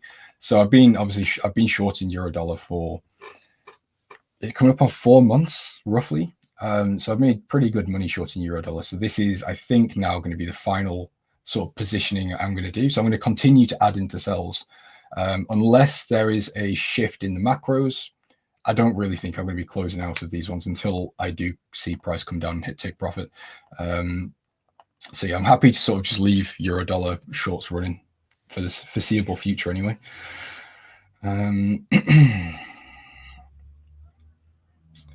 NFP was good because of revisions. Yeah, I don't think NFP wasn't awful. It definitely wasn't the best that we could have had, but yeah, it wasn't the worst, especially considering we had pretty positive unemployment and hourly earnings data. Made a good scalp on US dollar CAD. What do you think long term? Honestly, I couldn't tell you. So we spoke about this yesterday. Actually, the problem I've got with specifically the Canadian dollar is tariffs. I don't know what's going on. They've been paused for 30 days or put on hold for 30 days. But after that 30 days, are they going to come back? Are they going to get removed? What's happening? I don't know. So I'm not willing to place a trade on that. Well, sorry, I'm not willing to place a long-term or a swing trade at all on the Canadian dollar. We did have good numbers today. So unemployment change was 76K. Unemployment rate had a downturn to 6.6 from 6.8. Oh, sorry, 6.6 from 6.7. So that's good. Obviously, forecast was 6.8, so it definitely did better than previous and forecast. So it does give me some slight bullish sentiment around the CAD, but again, it's nothing strong enough for me to be considering a trade at the moment.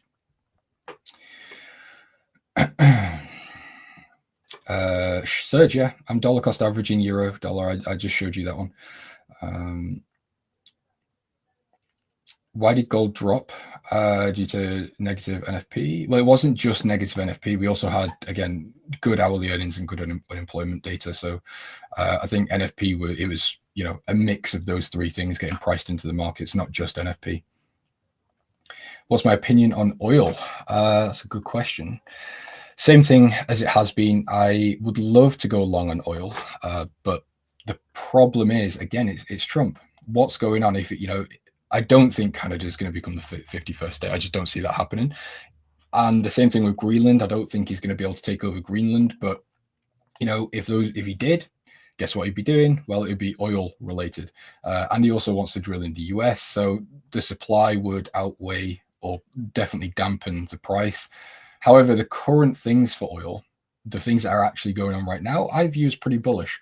So yeah, that's the problem. The market is very bearish. There's potentially very bearish things coming for oil. So yeah, I just don't really have much of an idea. To be honest, though, I think the most sensible thing, if I wanted to trade oil, would be to look to go short. We've broken past this pretty serious level of what was resistance, where I would have expected this to be the turning point if there was going to be one. And now we're back in this range area. So I think actually shorting back into this level of support is probably the optimal decision. But again, I'm not going to do that because there's too much uncertainty around oil in my view.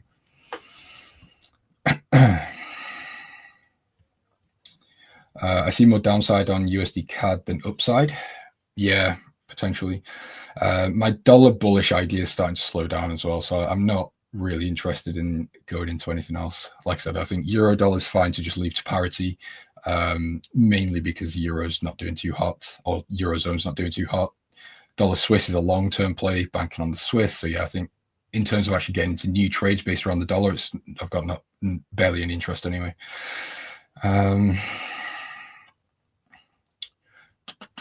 What's going on here? Patience beats the market. That's true. Uncertainty is a driver of gold. It absolutely is, Lee. Spot on.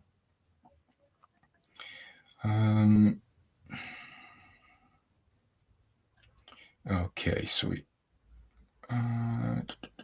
Just seeing if I've missed any messages here. Yeah, okay, sweet. Cool. So yeah, in terms of my trading, there's nothing going on here. As I said, happy to just keep adding into short euro dollar positions for the time being. I'm still long on the US dollar yuan, which is the Chinese currency. Again, I'm actually considering making this one into a long-term trade. So at the moment, it's not doing too hot. It was meant to just be a day trade, to be honest with you. But yeah, I'm starting to rethink the approach on this one because China is possibly going to allow their currencies to start depreciating to deal with the tariffs by the US, which would obviously be pretty positive for this market. So we'll see. I'd have to do more research. I'm not this isn't actually my trade. It was sent by one of my traders at Elite Traders. So I need to do my own research really to actually decide what I want to do on this one. Silver, again, I showed you this one, looking really to hold it until around $37 to $40. We'll see. But again, this one could last for 6 months, 12 months, 18 months, no idea. But yeah, just happy to hold silver, no problem there. Dollar Swiss, again, currently around break even, so that's fine. And waiting to get into the Swiss yen, looking for the low sort of 100 levels there, but no entry at the moment. CAD JPY, I would lean towards the bearish side on CAD yen. So again, I am pretty optimistic around the yen at the moment. The Canadian dollar, I don't think the Canadian dollar is ideal at the moment. Again, just regarding the tariffs and things, I'm just a little bit unsure, really. But I think CAD yen is definitely an option if you want to go long on the yen. But I think there's better ones: Australian dollar yen, Euro yen, Swiss yen. So yeah.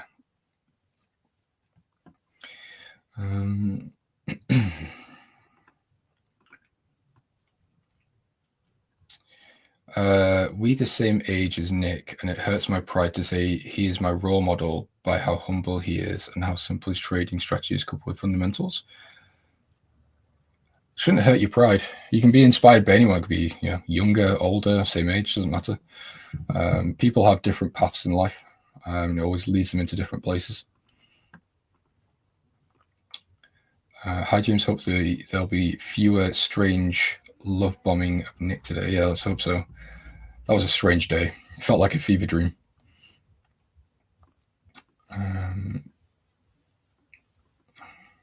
Is there any fundamental story in China? No, not that. I don't look into China very much. Only when I'm looking to trade the Australian dollar or New Zealand, which I'm not. So I'm pretty out of the loop regarding the Chinese data at the moment.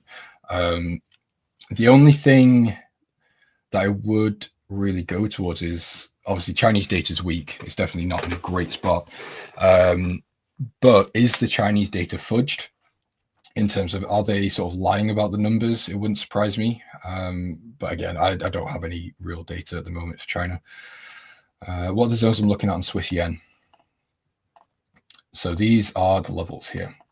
So this one will be the first position, just looking for a very simple lower time frame break, which we've had of this support, and then a retest. If that fails, fine, no problem. I'll wait maybe a week, 2 weeks, and then I'll look to scale in again here, and then this will be the final entry. And then I would let this range just continue until I see a sentiment shift. And then once I see that, then I can start adding into a winning position, start trailing stops. Because the thing is, this trade could be, it could be one of those trades where you would look back in 5 years' time and be like, oh, I wish I was one of the people that got in that trade, or I wish I was in that trend or whatever. It could be huge. I'm not saying it will be, by the way. Obviously, things can change. I'm not saying it definitely is. I'm just saying that the potential at the moment, the way I see it, it definitely could be insane. So what I'm going to do to basically rinse the market for as much money as I can is look to get into these three positions if possible. I mean, let's say these two, because I'm not sure really if price will come back to here. Don't know. Let these sort of close levels get broken. Once we see a confirmation of these breaks and this level's holding, or price is holding below, trail stops to break even on this one and this one, then look to start scaling in aggressively and basically just doing the same thing. Trailing stops quite closely. Obviously, when I say closely, I'm trading at the weekly, monthly time frame, so it's not really close, but you get what I'm saying. And look to sort of hold it into these low 100 levels. And that should, actually, I probably shouldn't say should, but in theory, if it goes to plan, it could be sort of a 300 to 400% gain trade. Obviously, if every position is managed perfectly and if it goes to plan, which, you know, it's trading, so it might not. So yeah, we will see. James and Nick should be in the next part of Market Wizards. What's Market Wizards? They've been devaluing their currency in order to be competitive in the market and make their exports. Yeah, okay, interesting. Yeah, I'll have to look into China a little bit more. Did you learn all your fundamentals through books or uni? I actually can't see what he's saying. It's the ban label is stuck right over your message. I think it must be a little bug. But no, I didn't learn fundamentals from traditional education. I learned it from a family friend who acted as a mentor. It wasn't a proper mentorship where, you know, you sit in a group call and he gives me coursework. It wasn't like that. It was more a case of he would throw stuff at me, tell me to figure it out. If I couldn't, he'd tell me, or he'd help me work it out. If I could, he'd tell me, well, what does that lead to? Just da-da-da. And it'd be a case of he would break things down for me and all that sort of stuff and try and explain real life application. And it sort of built from there. But it wasn't like super in-depth stuff. It was quite literally interest rates, inflation, NFP. It was all stuff that is pretty surface level. Because yeah, I've got no interest really in like the super deep economics and all that sort of stuff. It's not something that I found any benefit from. I tried to incorporate it, and to be honest, it actually just worsened my results because it led to a place of over analyzing the trades to the point where I just couldn't make a decision. So yeah, it wasn't good. I like to keep things as simple as possible while accounting for everything that's relevant.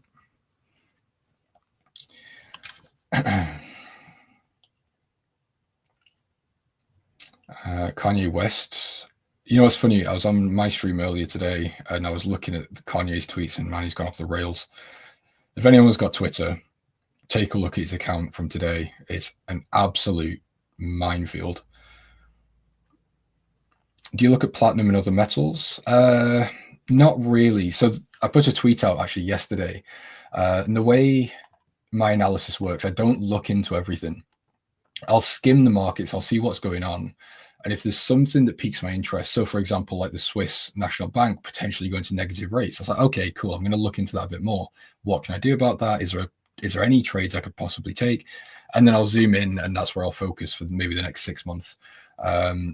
So yeah, I don't look at platinum. I don't really look at silver either. I've taken silver just because it was a recommendation by a friend of mine.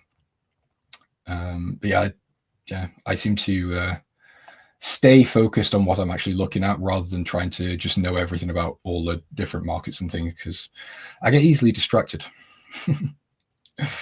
Okay. James, it's the book on traders. You don't know it? Trading Wizards? How can I be on Trading Wizards if it's a book? I'm confused. Right. But long-term monthly AUD USD will be bullish, right? Maybe not. It depends. Again, I'd have to look into it. I'm a little bit out of the loop with the Australian dollar. But as far as I'm aware, China's not really performing very well. Australia would be benefiting actually from the commodities at the moment. Obviously, the Australian economy is heavily reliant on commodities. So if commodities are doing well, that is a positive for the Australian dollar. So the next thing would be, what would you expect for the US dollar? And in my view, to be honest, I'm not 100% sure long term. So like I said, I'm bullish short term, or sort of neutral to bullish. But if you're wanting to look, in a month's time, I'm not sure. Unfortunately, I'm starting to take my foot off the gas a little bit with dollar bulls.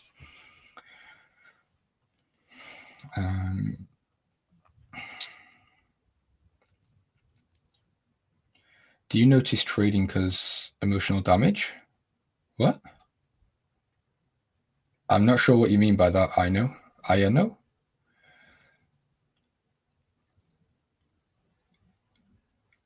I'm so confused. Do I see dollar breaking 110 by before end of month?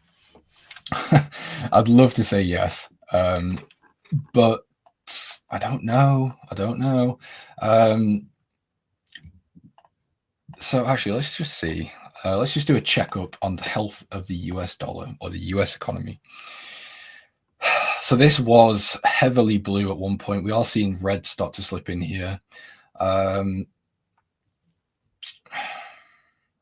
I would expect rate cuts, or a rate cut in June.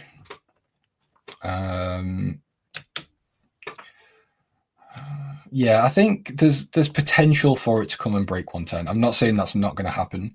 I'm just saying I don't know if I would be willing to say for sure, because I've been looking at 110 for a long time. Obviously, it did reach 110 eventually. Then it looked like it was coming up. Obviously, this was off Trump tariffs, and then it obviously rocketed back down when nothing happened really.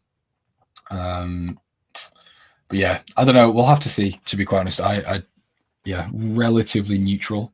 But yeah, I would lean more towards it to dollar bulls. Okay, finally, someone actually told me Market Wizards is a series of interviewees to the best trades in history. Interesting. Yeah, I've never heard of it. I'm not sure they'd be interested in having me on there.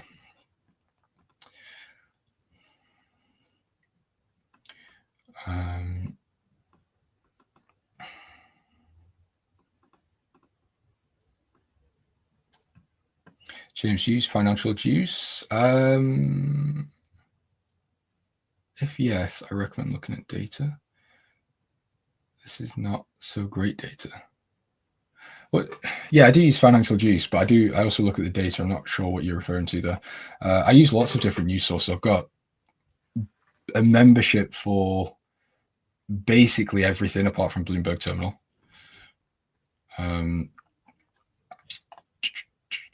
Okay. What do you think about Australian dollar Swiss? I would, I think short is where I would immediately lean towards. I mean, the market's actually just proved me wrong straight away. But yeah, I think, oh, sorry, hold on. Wait, hold on, I've got that mixed up. I would actually go long, and the reason is because obviously Australian dollar is benefiting from strong commodity prices, and I'm looking to short the Swiss over the long term. So yeah, I think longs actually do make sense.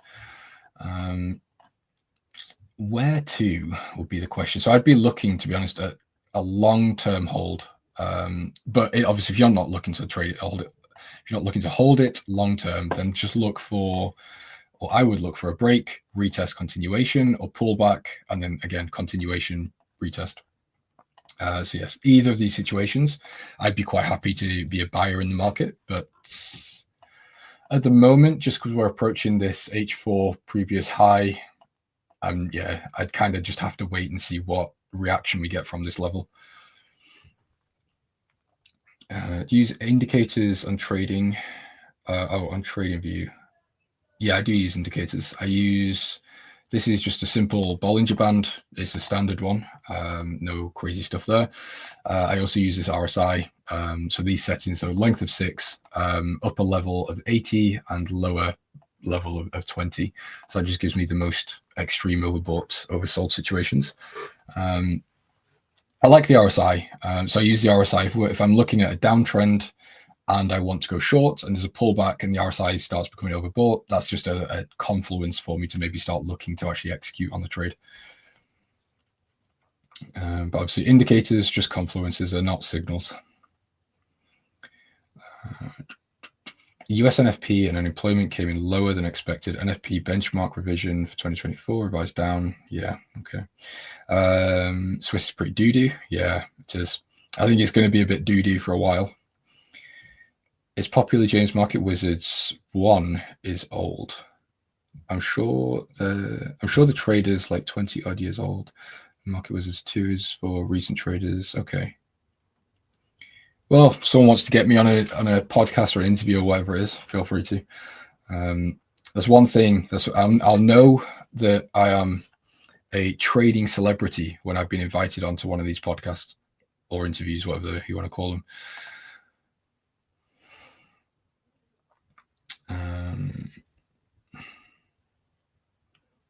When did you notice your trading took off? When you least expected it, or did it click? It kind of just clicks. So the way trading worked for me was I used to make it very complex. As I said earlier, I used to look really heavily into economics, like really into it. And half of it, I'm going to be honest, I didn't really understand it, but I wanted to be completely aware. And it didn't really do anything for me. It more just damaged things. And I started to slowly scale back basically everything. And now all I do is click sell on Eurodollar. But it's basically all I do. And it couldn't really get much more simple. So yeah, I think that's when it sort of, you know, if you want to say clicked, was then when I just decided to not overcomplicate it, because the markets and the economies are very complicated. You could, you know, that's what analysts are for. You could spend your entire trading career just being an analyst and not actually trading. That's how sort of deep and complex it can go. And I didn't want to end up like that. I wanted to, you know, I actually wanted to make money from trading, not just sit looking at charts and graphs and data points. So yeah, I kind of, anyway, long story short. Bentley's not pennies. You think you should be on Market Wizards? Go on Market Wizards. Send them an email. Basher, you are ahead of me, yeah. Actually, you know what? I did go on the trading note one once. But like, it seems everyone gets a spot on there, so, you know. Do you and Nick trade EME Forex markets?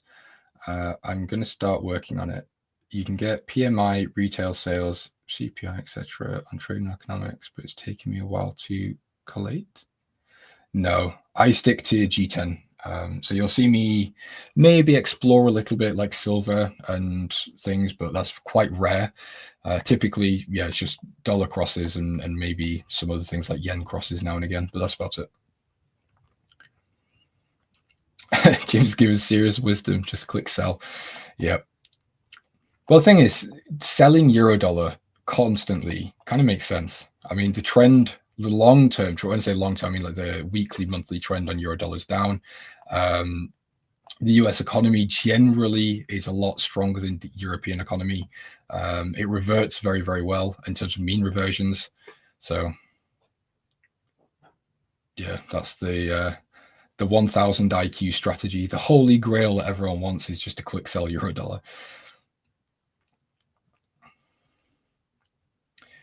Invest in crypto? Yeah, I do invest in crypto. Every month I'll put some in. Nothing crazy. It's only small amounts because I don't really understand crypto. I'm a bit of a boomer in that way. So I put a couple of hundred into Bitcoin, a bit more into Ethereum, some XRP, and that's it. I just leave it there on a ledger.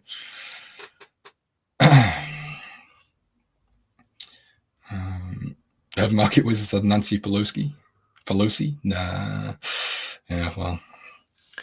I saw a post or an article the other day on Nancy Pelosi. There's a woman that copied her. You know, you can get those services that copy all these people's portfolios. She paid for her kids' college just by copying Nancy Pelosi, which I thought was quite cool. £4,000 Swiss long. You know what? Actually, I quite like the idea. I just think the timing would have to be perfect. So you'd need a catalyst. And the reason is because I'm just not convinced of the pound strength yet. So UK gilts have come down, inflation came down, interest rate cuts. I mean, we already had an interest rate cut. I would expect a few more. So yeah, I'm just not convinced really that the pound is necessarily going to be an outperformer this year. However, obviously a weak Swiss. So if you wanted to use the pound as just sort of a proxy into the Swiss, I think it would be okay. But again, I think break, retest, continuation would be the only option for me really to start actually considering a trade here, something like that.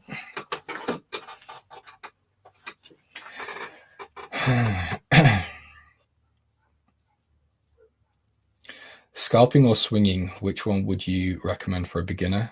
Swing trade. Scalp, I'm not, you know, there's money to be made in both of them, but scalping it invokes a lot more emotion and it's a lot easier to mess up. It's, you know, you've got a very limited amount of time to make a decision. And if you're a new trader, those decisions won't be the right decisions most of the time. And that's just, you know, that's why so many of them fail, because they can't make the right decision. So if you're stressed and you're rushing, you will make mistakes a lot more frequently scalping. So I would suggest to start with swing trading, take it slow, get the vibe of the markets and all that sort of stuff. And then, yeah, maybe start scaling down if that's what you see as fit. Where's Nick today? Nick is busy. So these streams, Nick will normally do the first half, then someone, it might be me, someone else will come and take over, and then it's normally Chris Paul at the end. You've missed you've missed Nick. Can you explain in a sentence why EMAs work? Yes. So this is, in fact, I can't do it in a sentence because I like to ramble, and I'm quite passionate about this topic, I guess. When you hear people say indicators don't work, moving averages are retail, moving average crosses don't work, MACDs are basic, they don't work. They do work, and they work for one reason. They work because people say they work. So if you're looking I don't know, so if you're using, for example, a moving average, let's say it's a 50 moving average on the 5-minute time frame, yes, it won't work very well. However, if you put the same moving average on something like the 1-day or the weekly time frame, yes, you will start seeing rejections at that level, buying interest, selling interest. You'll see reactions there. And the reason is because indicators and price action are self-fulfilling prophecies. So when you get for example, a resistance like this on pound Swiss, it's on the daily time frame. This isn't hidden. There's plenty of people looking at the same level. If the sentiment is bearish on this market, this will be a very, very high probability place for this market to then reverse to the downside. Vice versa, if there's a lot of people bullish on the market and lots of people looking at this level, once we break above, you might see a lot of volatility or a lot of liquidity come into the market to start buying, and that's basically how it works. Things work because people say they work. Same thing with Fibonacci's, support, resistance, moving averages, oscillators. It's all the same thing. They all fulfill themselves. Why are you so bearish on the Swiss? Bearish on the Swiss because of a pretty harsh or pretty serious rate differential. So I'm expecting the S&B to essentially cut for the rest of this year, or to be in an easing cycle for the rest of this year and potentially go into negative rates. Whereas if we're looking specifically in my cases at the yen, they're doing the opposite. They're actually just hiking, really. I mean, they might hold, but they're in a cycle of basically doing the opposite of the S&B, a path to normalization.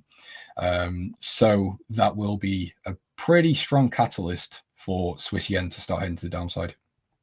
There's obviously other things as well. The Swiss economy is showing some weakening signs in terms of workforce and things, but I won't go into that right now. I got quite a lot of information at the moment sitting on those ones, so I might make a video about it, going into detail, so you guys can make up your own minds. Oh, Harry, just saw your message. News, James. Is there news? Have I missed something super important? It's just prelim. Not much from that, to be honest. It's not news that you really need to pay attention to in that case, to be honest with you. Okay.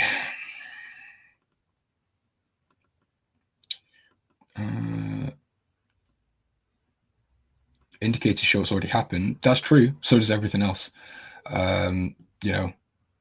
Every candlestick is history. Every support's what's happened before. It's if you're going to say that same thing about indicators, you've got to acknowledge that it's the same thing for price action. So yeah, I'm profitable since I just clicked sell euro. Yeah, you'll be profitable until the Eurozone starts picking up. Then you're going to be margin called. I can't afford Edgefinder Pro platform. You will do eventually. Just keep tuning into these streams and learning, and eventually you'll be a profitable trader in no time. Swiss shows economic contraction, trade balance. Yeah, there you go. James, I appreciate you putting that in there.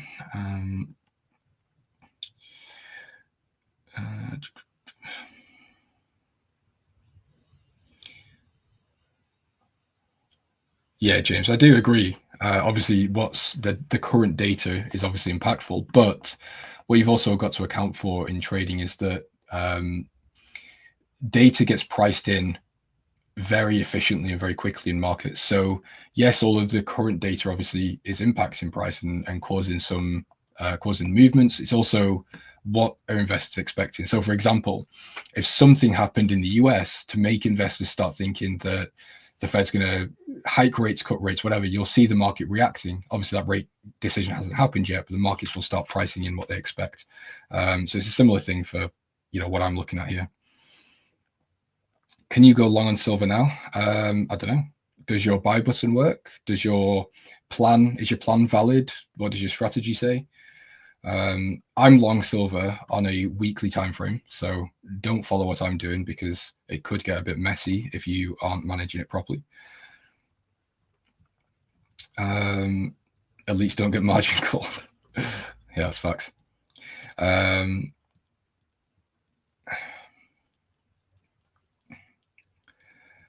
Okay, yeah, Tom is in the Discord. Cool.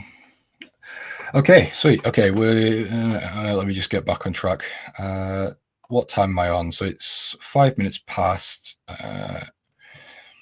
So Chris Pulver will be coming to take over the show in about 10 minutes. So you've got me for 10 minutes. If there's anything you want to talk about, anything you want to ask, let me know. If not, I can keep just rambling about things. It's no problem.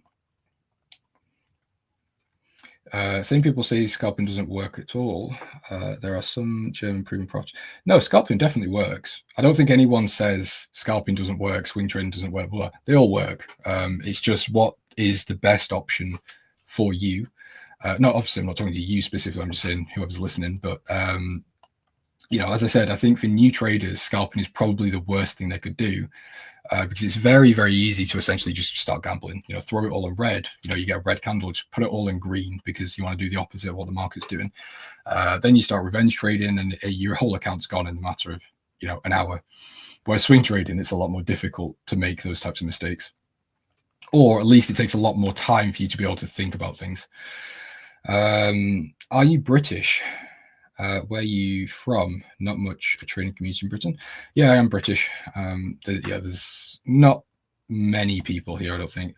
I think the serious traders that are British move out, like I'm doing. So there are quite a few, actually. If you go and do your research, there's quite a few known traders, but yeah, a lot of them don't actually live in the UK.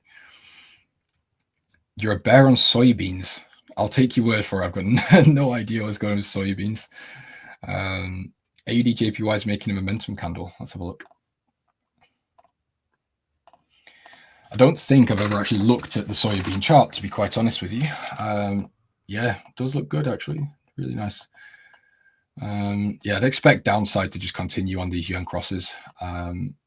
But I would love to see that slow down temporarily so I can get in. So I don't, I've got this fear that I'm going to be sat here in a year's time and we'll be looking at this chart and price will be right down, back at near the hundreds, and I will have missed the whole thing. So just trying to execute this one in the most tactical, sensible way possible is currently a little bit frustrating.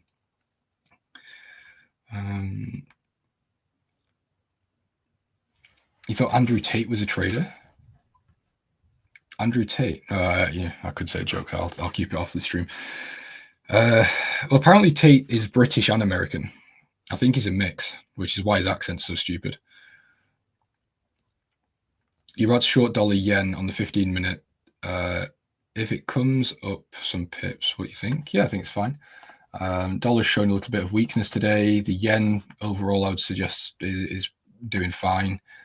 Yeah, I'd say a short makes sense, actually. I'd rather be short than long, put it that way.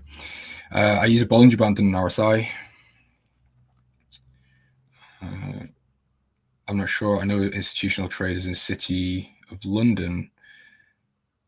Oh, right. Yeah, if you're talking about institutional trade. Yeah, I mean, Canary Wharf is one of the biggest or most relevant financial districts in the world. So, yeah, I mean, when you said community of trades, I thought you meant retail traders. But, yeah, the financial services in the UK are one of the biggest things for the UK. I think it is actually the biggest.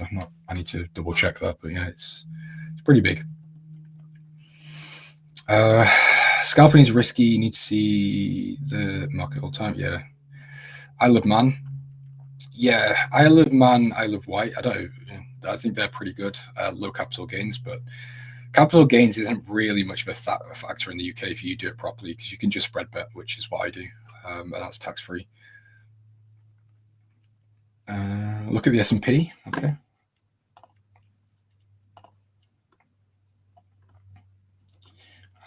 S&P is here. Yeah, I mean, there's no change on the S&P from what I've previously looked at. It's just stuck in this. Granted, it's a pretty big range on the H4, but it's still a range. There's no clear direction there for me, so there's no trade. I've got no real idea about what I would want to do here, so that already just tells me I'm happy to sit out the S&P and wait for something to get established, whether it be a break of resistance and a continuation. Fine, I'll start buying. If we come lower, then I'll start looking for levels to buy from. But where price is at the moment, I can't do anything here.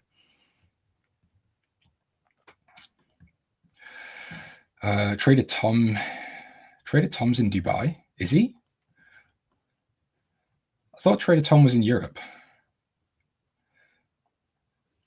I don't really trust traders in Dubai. I don't think I've ever actually seen one that is reputable. Never heard of a stupid accent. Yeah, Tate's accent, I can't stand it. Why do you live in the UK? I live in the UK because I was born here. I am leaving the UK though. So I'm currently talking to an agency. They're doing the visa for me to get to Indonesia. So I'm going to be likely moving to Jakarta in March. So I'm going away next week to Madrid, doing a seminar at the University of Madrid. Then I come back. I've got to do all my visa application and pay for it and all that fun stuff. Then in March, I should be leaving. So yeah, it's busy first quarter for me. Would you consider market structure for swing trading or completely fundamental? Yeah, market structure is definitely relevant. Fundamental is obviously what, that's what you get your directional bias off. But to actually enter the trade, yeah, I'd say you need to have technicals there. Because what you don't want to do is have a bearish bias, but then sell at the current low and then price come up and making a new high. And that way, you could have entered slightly higher. So just simple stuff like that. I want to leave the UK because this place is awful. The NHS is falling apart. The government sucks. Both governments suck.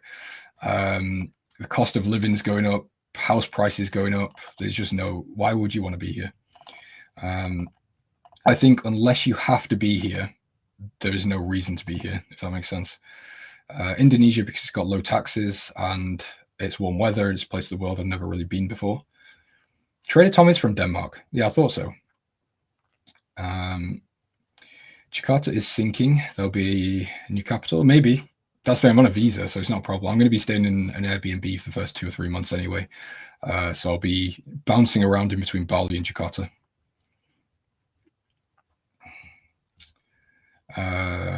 Taxes on trading in the UK. This doesn't work outside the UK because it's a regulation in the UK. So spread betting is viewed as gambling in the eyes of the government, or the eyes of HMRC, so they don't tax it.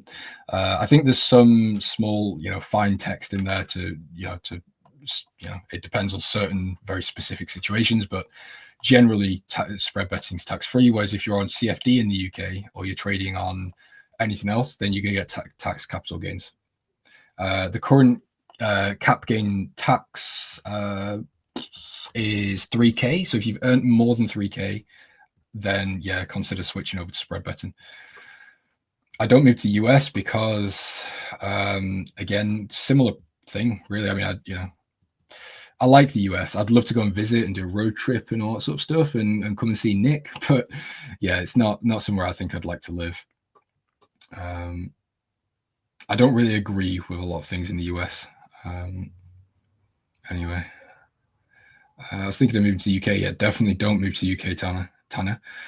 I think maybe once we've got some of the problems sorted, once the economy's back on track, and even social problems, like there's a lot of racism in the UK at the moment. People are really upset. So yeah, it's in terms of finances, safety, healthcare, there is nothing great here at the moment. The country is good, like the landscape, the places. Most people as well are pretty good, but that's not enough to be in a country, I don't think. Anyway, I don't know who NNFX is, so I can't tell you anything about that. Traders moved to Dubai because low taxes or no taxes, and I think the jurisdictions are different. So I think if you do something dodgy, you're going to be fine in Dubai, which is why you see a lot of these dodgy people in Dubai.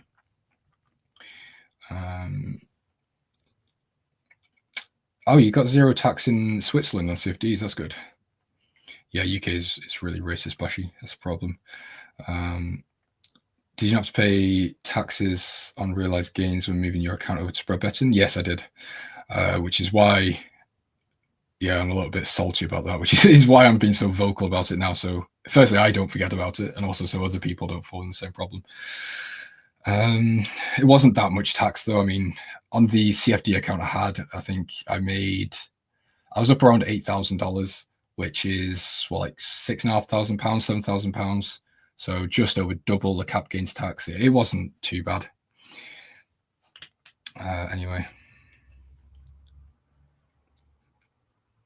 tape party is not a thing here, no. I think he's doing it for marketing and for, he does these things where he does huge things for marketing and exposure, and then it doesn't lead to anything. Like, do you remember his AI real world thing where, had that really cool, fancy looking video that was going viral? What's going on with that is nothing. It's going to be the same thing with this. And also it's pretty difficult to get into politics here. You can't just make a party and win and become president or prime minister. The momentum indicator at the bottom. Oh, sorry guys, hold on. I've just realized I'm over time here, I think. I've not got, Chris. Oh no, I don't know. Someone on A1, when Chris gets here, can you send me a message? Because I don't want to run over his time. What was I saying? I think I was going to answer something. I got sidetracked. Oh, momentum. Yeah, the indicator here is the RSI. So these are the settings. It's got a length of 6. Calculate divergence off, and that's it. Okay, cool. Right, yeah, I think Chris. Yeah, Chris isn't here yet. I just keep having to check Discord just to make sure I'm not missing the messages from the A1 guys. Yeah, okay, cool. US interest rate cut futures add the losers. Traders now betting on just one Fed cut this year. Yeah, Kyle, I think the UK will have, excuse me, will have to see more rate cuts. The market's demanded it. You could see it in the gilts. The UK is in a bit of a predicament at the minute, but I don't have time to go into that. I mean, I think I've spent half this stream just talking badly about the UK. So hopefully they don't take away my citizenship, because that would be a little bit bad.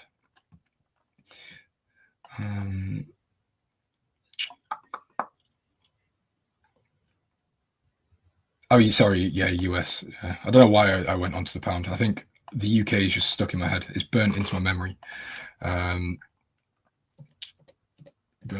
there you go.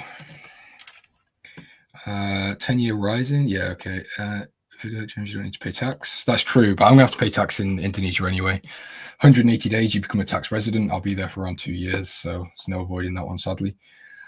My links are getting dropped in the chat, so I think Chris might be here, but I don't want to just leave because I've done that before and then no one's there to take over. So yeah, I'll just hang out for a little bit more until I know otherwise. Do you have to pay tax if you live in... Do you have to pay tax in UK if you live overseas? Yes, you do, but no, you don't. It depends. So in my situation, I will call HMRC, which is tax people in the UK, and tell them I'm leaving.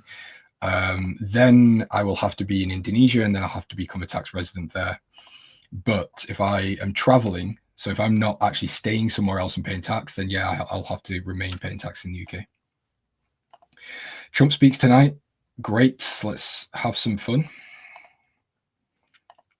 Yeah, unfortunately, the tax man will get you anywhere you go. Well, actually, that's not true. There are some places that don't really have much tax problems, but what can you do? It's the problems of growing up. What's up, James? Hey, Nick, sorry. I don't know if I was running over time there or not. No, you're good. Chris is here. He's up next. I was Sweet. gonna just jump in here and relieve you of your duties here today. I appreciate you helping us out as always with the A1 Trading Show. Yeah, no If you guys enjoyed commentary from James, I mentioned this earlier when I was on, but if you have not heard me say it before, make sure go subscribe to Forex James on YouTube. Check him out there. He's on throughout the week in the A1 Trading Show. Collabing, contributing to what we're doing here as a community, trying to make a better free stream for all traders out there. James, thank you very much for coming on, man, and we'll see you back next time. Cool. Thanks, Nick. See you later, guys. Enjoy your weekends. Okay, guys, we've got something fun here. Two things. Number one, we got Chris Pulver coming up next. So he is up next. But I wanted to mention something here that is currently going down. We're going to be doing some giveaways pretty soon in our Telegram channel. And if you're not already in there, we've been trying to grow our Telegram channel pretty aggressively. In fact, we've actually gained a lot of people in the crew here, and we're going to be doing some giveaways. We'll give away all sorts of stuff, but I think in the future, most giveaways are going to take place within our Telegram channel. So if you are not already in the Telegram, take a second, make sure that you're in there for a chance to win. We'll be playing some games. I was thinking of doing like a word search puzzle game or something like that, but we'll give some stuff away, whether it be an Edge Finder or memberships or whatever. But if you're not already in there, make sure to join. We just dropped the link here in the chat. Take a second and maybe you'll win something. Who knows? Okay, up next, we got Chris Pulver taking over the show to cover what's going on in markets. We had a little bit of a Michigan consumer sentiment thingy, made the market sell off here. Maybe Chris can answer a little bit of what's going on the other side. Stay tuned. We'll be right back after this quick break. Hey everybody, thanks for tuning into today's A1 trading session. We love engaging with our audience, talking shop, taking requests, and sharing our favorite setups. It's about that time where we're going to review a bunch of indexes, stocks, currencies, gold, silver, Bitcoin, and pretty much anything else and share our insights. If you're wondering what trades I'm in, if you're wondering what trades I'm taking, and you'd like to see exactly how I'm trading everything, you can actually follow my trading signals. If that sounds like something you're interested in, we'll share a link in the chat and you can sign up. You can sign up directly with the link or speak to a support rep if you have any questions. If you're asking, what do I trade? Pretty much everything. Indexes, ETFs, stocks, options, futures, Forex, and crypto. Thoughtful analysis, active trading. Check it out. And now, back to the show. What's up, everybody? Happy Friday. Pretty wild move there right around the 10 o'clock handle. Couldn't really make any sense of it out of why. You know, everyone's like, oh, it's consumer sentiment. Oh, it's this. I'm like, no, it's not. There's no way that the market would move on that news all by itself. To me, this is what I see. Technically, this market has done a creepy similar week to last week, where we had gap lower, spend the entire week fighting back, and then Trump tariffs we're talking about Friday afternoon. Then we had our gap lower, spends the entire week fighting back, and what happens at non-farm, we end up just showing a little bit of a red. So I think it's going to be a bunch of noise today. If the market is somewhat contained, we just had like this crazy move. I'm also watching on the futures market, where we have, this is the non-farm candle, this little indecision guy right here and here, and then we had that big explosive move to the downside. Now, I don't know if there's any follow through. I'm actually going to cancel this futures order. I'm going to cancel that and just stay out of the noise for right now. I think we just have a bunch of noise, you know, and if you go back to, these are the recent all-time highs. So we have all-time high that faded hard, tested that and faded and failed. I mean, it's, like I said, like really creepy to see that the market's almost an exact replica of what it did for the last week. I mean, almost like to the point. This would be kind of wild. So what's this peak to trough right there? That is 165 points. What is this peak to trough here? 195 points. Now, as far as the pullback goes, what's the percentage of this pullback? About 2.6% and about 2.96%. So it's just, I don't know, it's something. But I don't think this is just the news, right? There's no, I mean, what low impact news at 10 o'clock has this type of reaction? None.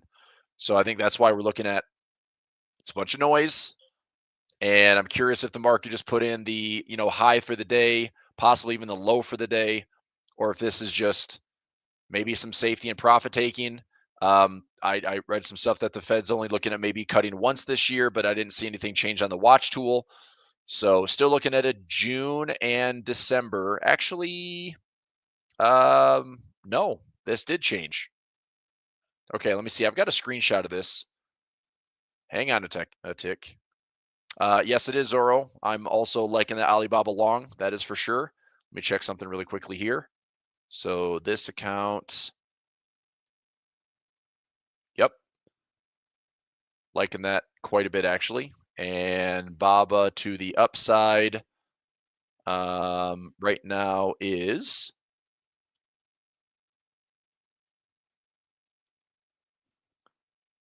up around $5,000. So yeah, nice little run on Alibaba. Hopefully a lot more to go. I took a screenshot of Fed Watch tool. This is from the 6th. So yesterday. So yesterday at 3:11 p.m., I took a screenshot of this is what the Fed Watch tool looks like. So showing the probability of a June cut. So they'll be right there. And then the market was anticipating a December cut. Okay. So this is yesterday. This is today.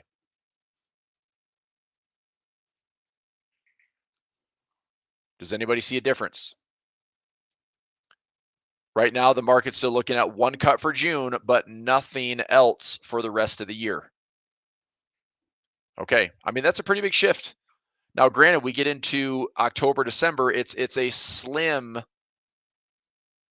majority from a pause to a pause to maybe still having a cut. But right now, the probabilities have shifted where only one cut for the year. So is that the reaction that we got?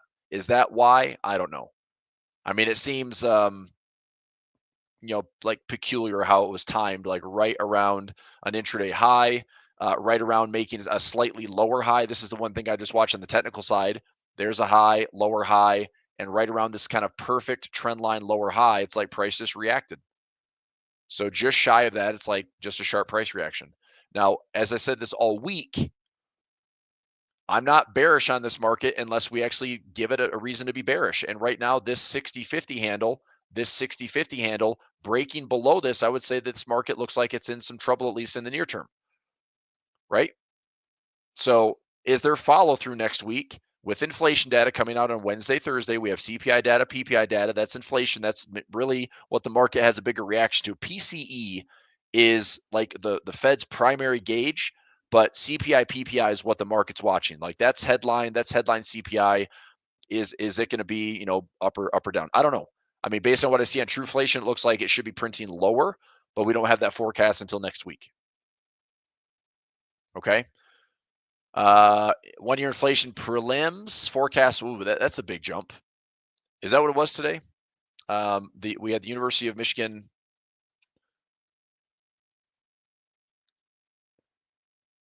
I mean, that there was no forecast, but previous 3.3 now printed 4.3. That's way up there. That was the 10 o'clock news. Again, though, it's medium impact. I mean, you're not seeing anything here like University of Michigan sentiment report.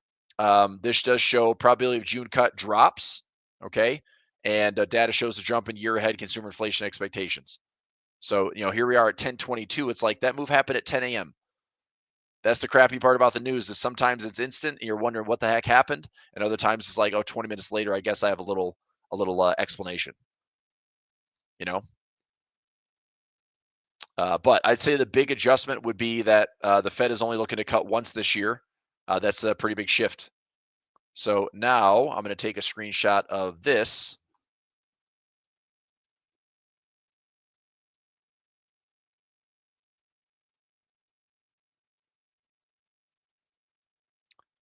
And this will be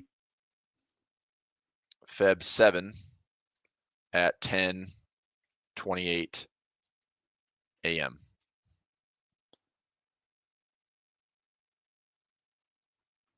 And save that just as a comparison. So Fed Watch tool.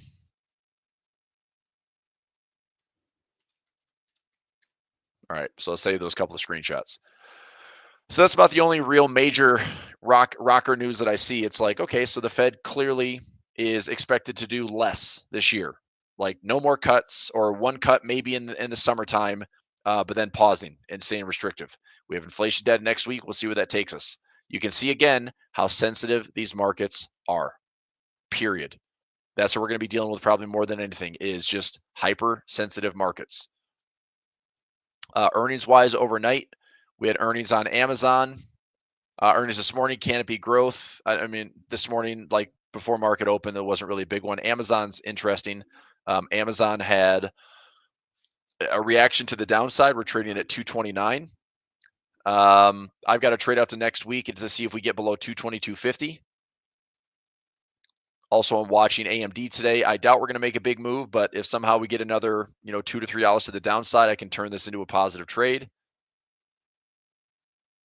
Otherwise, a lot of my earnings are out to next week. I've got Qualcomm out to next week. What else? I've got MicroStrategy out to the 21st. I've got Uber out to next week, Disney out to next week, Qualcomm out to next week, Amazon next week. Today, I've got AMD and CMG that I have to manage. Took a nice little winner on PayPal, nice little winner on Palantir. So PayPal was a winner. Had a good week on SPX this week. Trying to think what else. Oh, I took credits on Snapchat. So I was talking about this week. I was planning on a potential assignment, but what's kind of nice is the premium that I collected here. I collected $309 and I closed out for $2.10. So I actually kept around $1 credit and took 0 assignment. So I don't have to allocate. I was gonna own, if it came down to 1050, I was gonna own 400 shares of Snap and repair this thing. But instead, I'm just getting rid of it and keeping the buying power. So I'm not taking a hit on the buying power side, which I'm fine with, and I'm taking that as a winner. So if anybody's in, this is going to be an update for Pulver alerts, but I'll go Snap with those puts. Yep, so I'm going to update that trade right now. Let me see what those are trading for. Let's go Snap.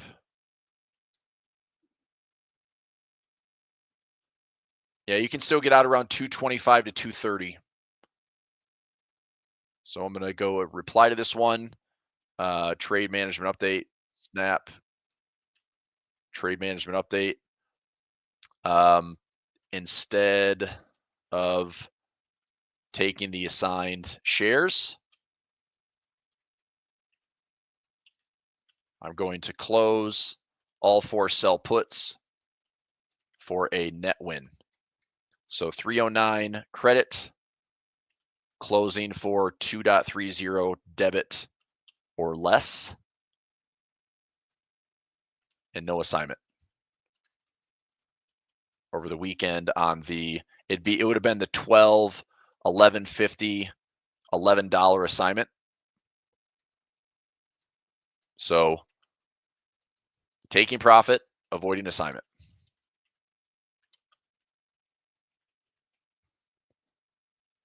All right, that is going into Pulver Alerts update. There. So I did that this morning. Yeah, between 210, 215, 225, I'm just closing out and taking on no assignment, and I'm just going to keep building up my option and stock buying power. I was at a fresh high today on the year for just a minute, and now I'm down a little bit. I think my high for the year is like 136.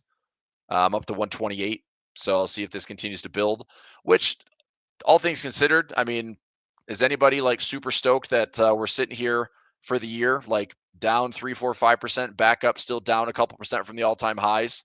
I mean, I don't mind making new highs when the overall market's not really going anywhere. So anyway, but I've got some kind of creative income trades that are running right now. A trap up here, traps to the downside. I got all sorts of stuff running. Premiums have been slightly decreasing with the IV rank dropping. So like this week when we started on Monday, this IV rank on the SPX was up to like 27, and it was really nice selling premium. So I did some income trades on SPY and QQQ, but now it's since dropped at 14.5, showing like another low vol play. You take a look at the VIX, you're going to see that reflected in the volatility index as well. So the VIX is down to 15.35 off of recent highs on Monday's open up to 20. So again, selling volatility, looking at your SPXY, it's just not a big enough reaction for me to say I want to take some type of trade or anything on SPXY. Dollar index, still some chop right now. Oil is kind of playing some games. I mean, oil's back up to 71.30. I'm still looking to see if I can squeeze out a few bucks on my iron condor. Natural gas is pushing a little bit higher. I'd like to see some fresh highs in this one. Gold, you guessed it, still going high. I had a good one-on-one session with a trader yesterday in Australia that we spent some time talking about gold. And Cameron, if you're watching, that was a fun session yesterday. So hopefully you got a good little trading session in. But we're still making some highs. This trend is pretty relentless right now until it bends. I think there's a lot of good dynamic support on gold. I wouldn't fight this thing. I wouldn't call the top on it. But I obviously would look and see, like, does gold pull back to here? Yes, no, maybe. Does gold just keep ripping higher? I don't know. I mean, we are getting some divergence on the higher time frames, but until price actually shows it's going to pull back, like, gold just keeps staying bid. And this is a bit of a dollar diversifier. This is kind of a safe haven buildup. And also we know the central banks in the backgrounds are just buying gold like crazy. So gold futures up, GLD cranking. I'm happy I own the shares. Lots of credit spreads. Silver also breaking some fresh highs.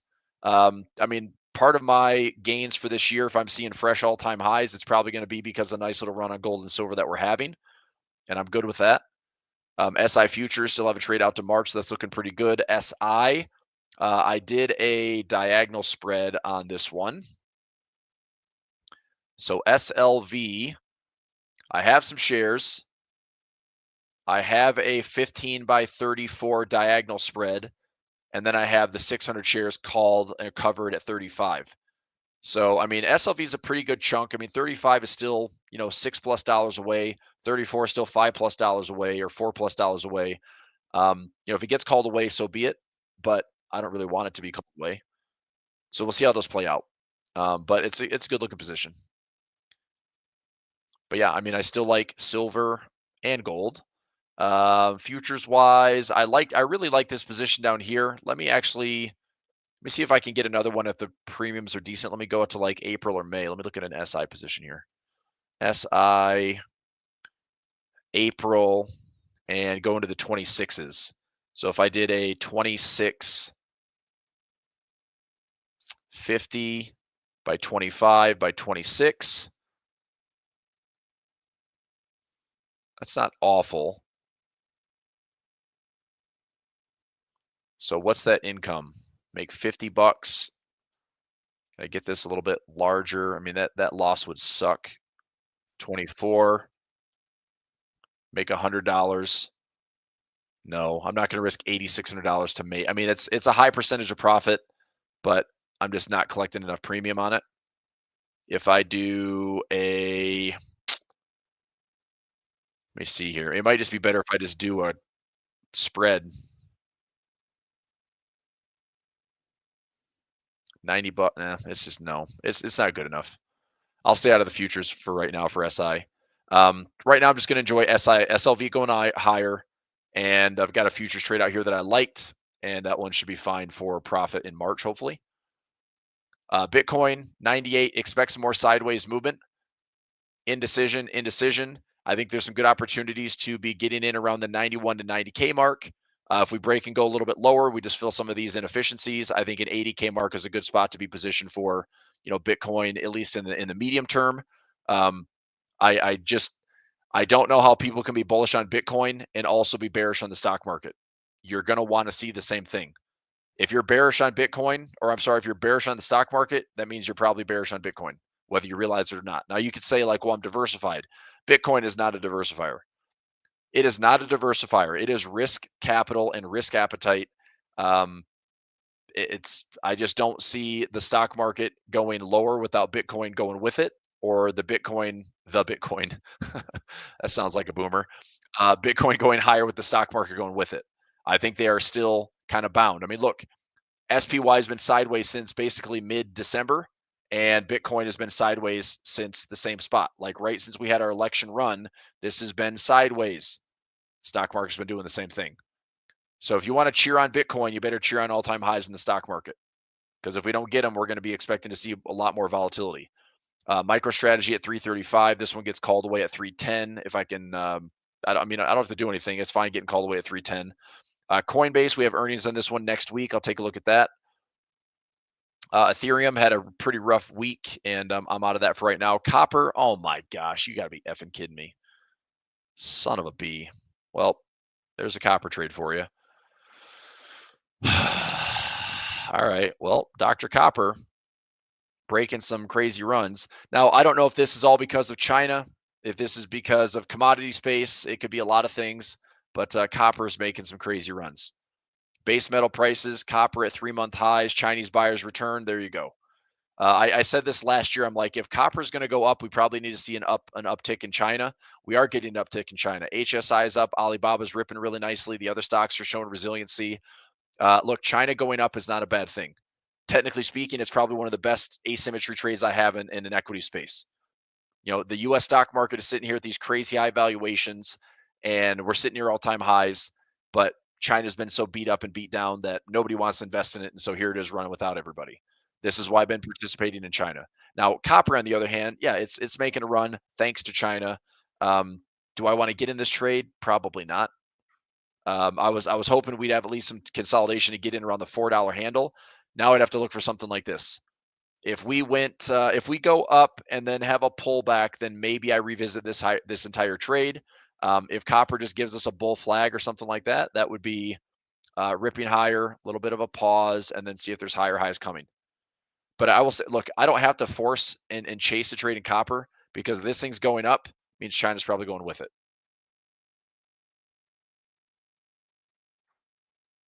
Okay. There you go. Caught some copper with Edgefinder. That's perfect. Japanese yen futures, sitting on some gains on Japanese yen futures. I've still got some more time. Let's see if this one can get up a little bit more into these recent highs. This trade right here, I'm already up like about $250 on this trade. My max profit's around $1,200. Realistically, if I see quicker rather than waiting to September, if I see like $500 to $600 of profit, I'm probably just going to take the profit. Rather than waiting for full credit in September, I'll just take the 50+% of my max profit on the defined risk. But I'll keep an eye on this one. I see this Japanese yen playing out a couple of ways.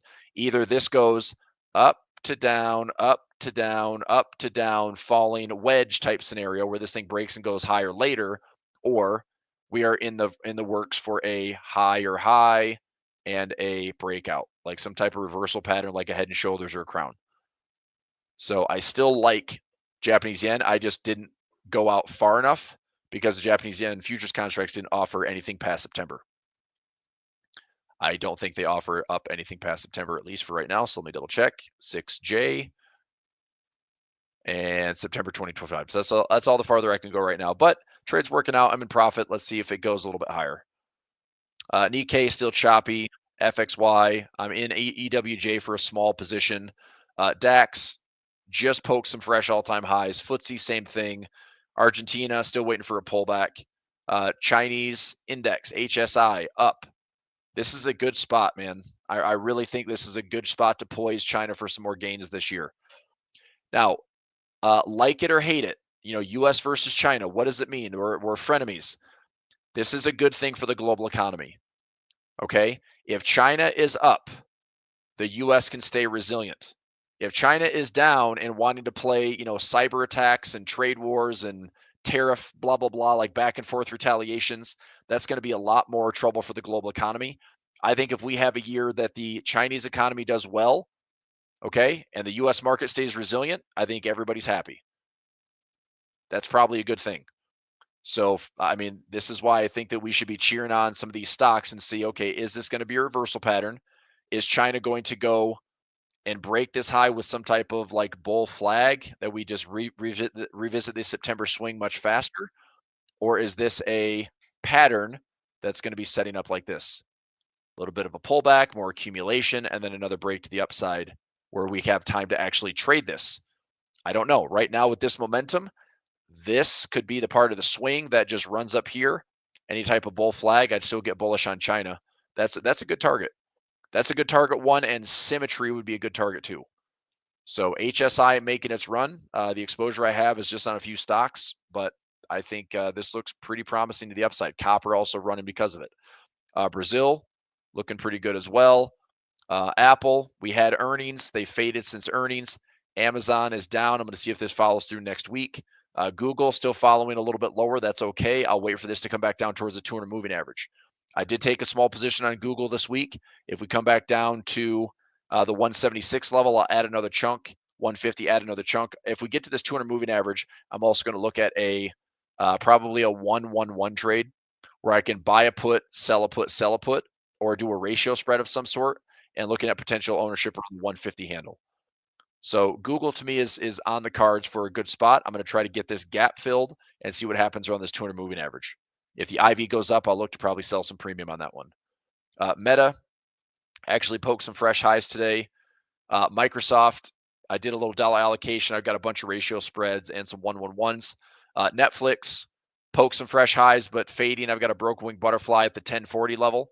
Hopefully that ends up being a good trade. Speaking of Microsoft today, I do have a broken wing at 405. That's going to be a winner if it stays above 405 today. So that gives me winners on SPX. I've got 8 for 8 this week on SPX, 7 for 8 on one account, 8 for 8 on another account. SPY winner times 2. Snap, I'm taking the net profit, so that's 4. Palantir was a winner on earnings. EA was a winner on earnings. I'm taking a potential loss on CMG and AMD. Potential losses, the day is not done, so I'll let those run. But overall, pretty active week, pretty good week. Chart alarm set at 405. That's actually a broken wing butterfly pin price. So if Microsoft drops to 405, I'll make like $2.77 a contract. But otherwise, they just make the broken wing credit. So anyway, this stuff to monitor for the day. Netflix, that expiration is, let me see what that expiration is. I think it's in end of the month. Netflix. Yep, end of the month. So 1040 is a pretty good spot.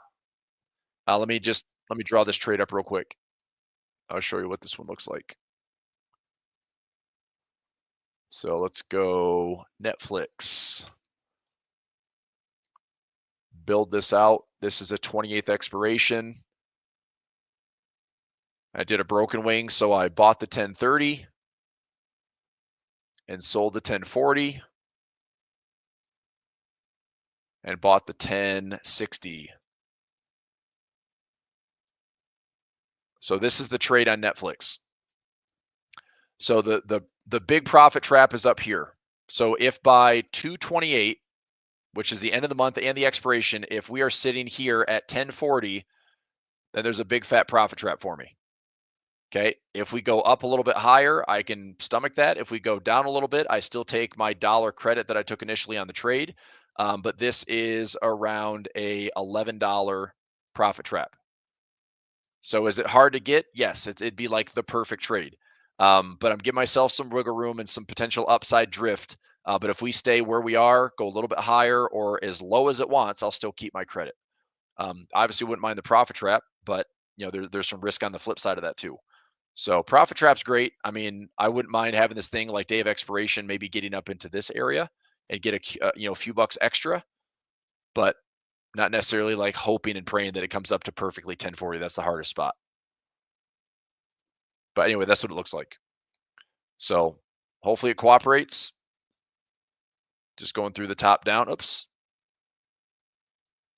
Let's go NVIDIA. NVIDIA looking to fill a gap, looking pretty good. I've got a trade running on NVIDIA right now. That is a ratio spread. Did some debit spreads this week that should be showing some profit. It is a 126 by 130. Right now that's trading for 205. I think I got into that trade. Let me check it out. The 126 by 130. I didn't pay too much for it. I think I paid a couple bucks. So 11. So I paid $1.78. It's already in profit. Obviously, I want to see if we get a gap fill.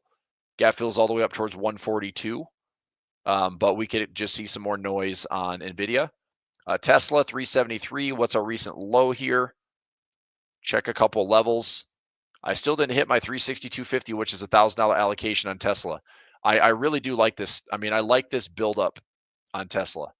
It could just be a nice little correction, nice little like pullback, falling wedge accumulation, eventually find some dynamic support that the market's going to hopefully bottom out and start to revisit highs. I mean, could we make all-time highs again this year? Sure. If we do, awesome.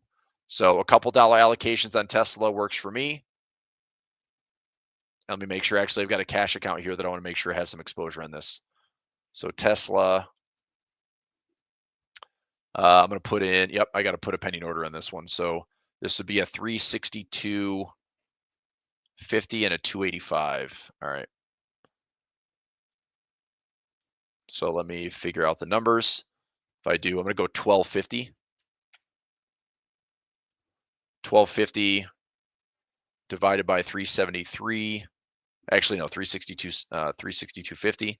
So I'll buy 4 shares.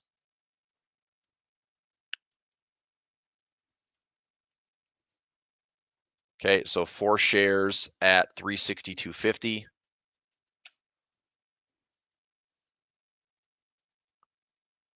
And it's for this account.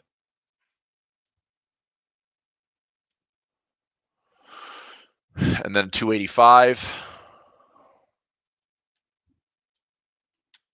be 5 shares. I'm rounding up. So I'm going 5 shares at 285.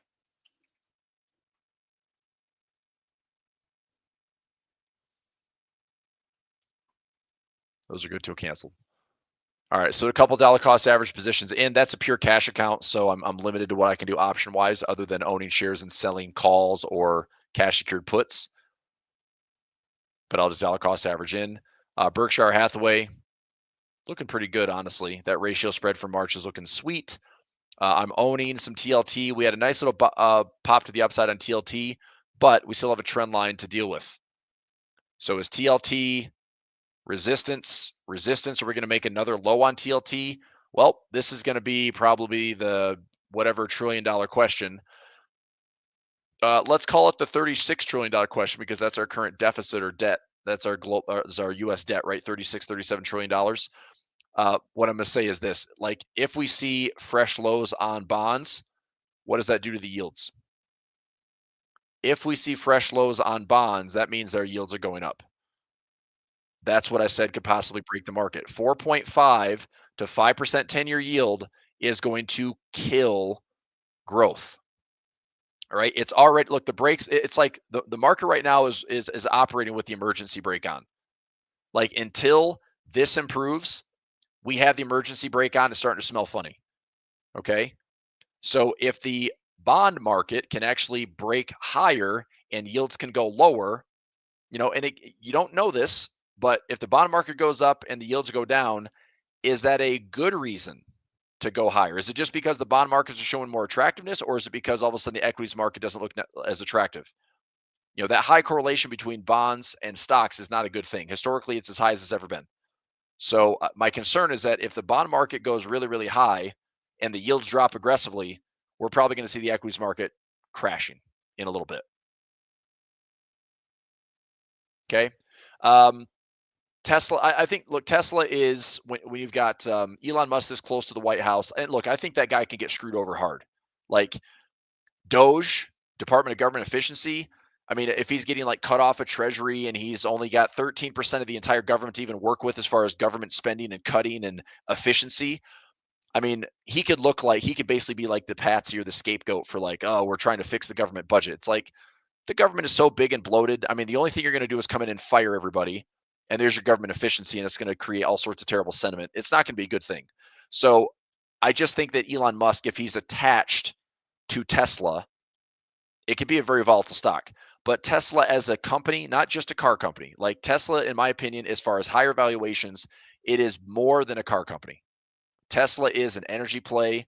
It is a bit of an AI play. I mean, they're going to be competitive in everything. It is an automation play. It is a profit play. I mean, if you don't think that Elon Musk is some version of Tony Stark, where he would just have humanoids making everything in his factories and it's the biggest energy company in the world, like, that's what the guy is going to be. I really think that Elon Musk is probably going to be the world's first trillionaire, And I think that Tesla could be one of the most profitable companies, only because they don't care about the human side of it. They care about profitability, right? So it's not just a car company at all. Because if it was a car company, I wouldn't touch it. Ford's like crap anyway. Every car company is pretty terrible. But Tesla's not just car company. I mean, their Tesla models have gone from $65,000 down to $30,000. Their demand is falling all over the place. Their deliveries have been lacking. I'm not looking at buying Tesla because it's a car company. I'm looking at it because it's close to power. It's probably going to be one of the more efficiently run disruptors in the industry, and becomes more than just a car company, way more in the energy place too. Okay, so anyway, we'll see what happens. But again, it's risk, and I'll start small. So if I throw in a couple $1,000 and I've got less than 1% of the account allocated to Tesla, okay, if Tesla goes to 0, I lose 1% of my account. Okay, I'll go make it up somewhere else. But is that going to happen? Probably not. All right. Anyway, let me get back to this conversation here on the Fed. Look, if this bond market breaks these highs and the yields can drop, if this 10-year yield can go down, that would be an encouraging sign. My concern is that the yields go down, the bonds go up, and the equities market is also not making higher highs. Okay. On the flip side of that, if the bond market goes down and we start hitting fresh lows on TLT, that means that the 10-year is going higher. And again, we are choking growth. And the 10-year gets really, really concerning if we're above 5%. Right now, that 4.5 is kind of there. Anything lower than 4.5 is maybe giving us some relief. But the Fed looks like they're not going to be cutting.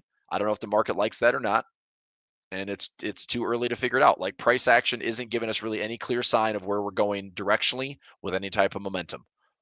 It's down for a weekend, and then it fights back, and then it's down for the day, and then it fights. Who knows? Like, next week's a new week. So I'd say trade what's in front of you. And I know that sucks, because I like to kind of have the Wayne Gretzky approach, which is like, I want to trade where the puck is going, right? But I don't know where the puck is going. I think the best thing is I just want to stay on the ice. I don't want the ice to melt. So I'm just trying to give myself a lot of room for error, trade really, really small, diversify with a lot of different asset classes. So having gold, having silver, having Bitcoin, it's diversified. Having some bond, having some equities, having some different stocks, different sectors, it's diversified. Trading lots of options, it's diversified. Risk is super, super important to make sure that you're not overexposing yourself and not over leveraging. I still got lots of cash to deploy. All right. So that's probably my best idea for 2025 is try to figure it out. Don't do anything stupid. Don't overinvest. And we'll see what happens. All right. Mortgage rates came down a little bit. They were up above 7 briefly. Now they're at 6.89. It'd be nice to see a little bit more relief on that as well. Futures wise, we've got some highs on cocoa and coffee and live cattle and other things. I still think like wheat, corn, soybeans are pretty attractive levels. This is a commodity-based ETF that's starting some pretty good signs of breakout. I'd still love to see a pullback. I'm going to be kind of hoping that it pulls back, because this one hasn't really done anything. This is another one that I traded a lot during COVID. I did pretty well in this one from the crash from $12 to $30. That was a pretty nice gain. But now I'm just waiting, because if this is just a big accumulation zone, then I'll wait for this thing to kind of round itself out, and then we'll see if this goes up or if this comes all the way back down. I don't know. But in the commodity space and inflation story, we'll see what happens. Okay. Junk bonds. So it's showing your kind of liquidity in the market so far, still hanging in there just fine. HSI, like I mentioned earlier, I really like the technicals on this one. Alibaba got up to 107 today, faded a little bit, but also had some fresh highs, which is good. Baidu, still a little bit laggy, but wondering if this is enough to show us some type of reversal pattern. Maybe there's accumulation in here, and then this looks better to get back to these September highs. Like, this is a big question mark, but probably one of my more favorite technical trades this year. Okay, FXI. I'm out of this one. I had a nice little run during September. I got positioned again, got some, I did like basically I bought a call, sold a call, and got rid of it. It was like a poor man's cover call type trade. K-Web got out of this one when we had that September run. I owned shares of this one. That was a nice little rip in September. Not trading MCHI. JD, I didn't roll it. I tried to roll it a couple times this week. It wouldn't give me the credit that I wanted. So I'm just gonna keep it as is. Get it called away at $39. If it stays above $39, earnings that we have is out to the first week of March. So my expiration right now is out to the end of February. If it gets called away at 39 bucks, I get out of this trade for like $3.08 per share. But I've got like, I don't know, I think I have like 2,000 shares of JD. Schwab dividend, Schwab growth, advanced decline line. This will be one to keep an eye on. This is the stocks above the 200-day moving average. This is the stocks above the 50-day. Same thing on NASDAQ. A bit of a timing indicator. Look, two things. It wasn't that long ago when I was talking about, if we come a little bit lower, look for a buying opportunity. The same thing is true if we get to these highs. If we see like every stock in the S&P sitting here at or above the 50-day, I'm probably looking for a short or at least a hedge. Same thing on the NASDAQ. If we start to see that, this is a really solid range for the last like 30 years. So if we see like every stock is above the 50-day moving average, I'm probably looking for a hedge to short. It's a good timing indicator to get long or get short. Okay, what do we have here? Nothing. Costco. I think I looked at a call condor on Costco yesterday. Maybe not. Let me look at it right now. I hate to short this stock, but I got to look at it. Let me go out to the end of the month. Just curious. Let me stay out of the way here. Could I get something reasonable if I buy? So let me buy the 1085, sell that, and go a little bit wider. That's 95 to 15, 95 to 20.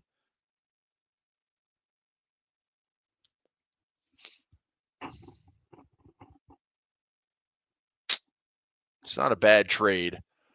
The risk in this trade is like there's no way to fix this one. It's like there's an 85% chance of profit. It's outside of the expected move. If Costco's made a nice run, this is also not through earnings, so this is probably not. Actually, earnings is in March. Oh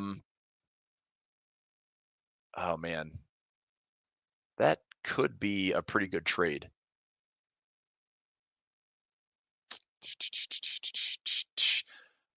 Do I like it enough to say that I want to take it's about a 1% risk with a profit trap or an income trade out 21 days for $1.55 or buck. Maybe I'd get a little bit more than that. Like $1.60 would be nice. So it would be a trade that looks like this. I'm going to build this one out. Let me take a screenshot. Actually, it's fine. I'll just build it out. Costco. So this would be a 4-leg trade, go out to the end of the month. So I would buy a call, sell a call, and then sell a call and buy a call. All right. So if I did a 1085 buy and then a 1090, maybe I bump this up.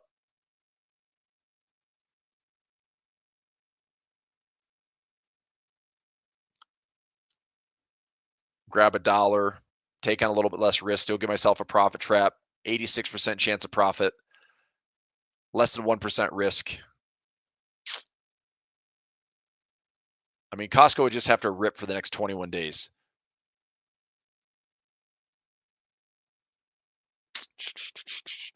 All right. Anyway, I'm gonna look at it. So 1090, I want to build this one out. 1095 by 1100 and 1120. Okay. So this would be the trade. We're sitting right here at current price. I could collect the dollar on the trade. If price goes down, I keep the dollar. Price goes up, I keep the dollar. Price goes up a decent amount, we'd have to go up about $55. I still keep the profit. Okay. If we go into my profit trap in the next 21 days, I have a $6 profit trap. Now there's still risk in the trade. This is 20 wide, so my risk would be $14. Right? I'm willing to take that trade. I'm willing to take that risk. Do I like the trade enough? It's a $100 income trade, or maybe just slightly more. The bid ask is a little wide. I might not get filled where I want to get filled. So a 14 delta at 1100. So the threat to me would be at about $1,100. So if Costco goes from 1038 up to $1,100, how far of a move is that? We'd have to go up another 6%. Well, this went up around 16%. This went up around 17%. I'm very curious if like this move and pullback and this move and pullback allows me to take some profit on this. Like that's a nice stretch. We actually overstretched in this recent impulse. I think I'm going to take the trade. So let me see. I mean, I might not get what I want. I'm going to try to get a $1.50 out of this.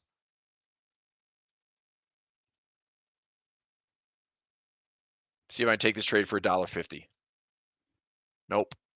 So $1.50 not filling. Let's try $1.25.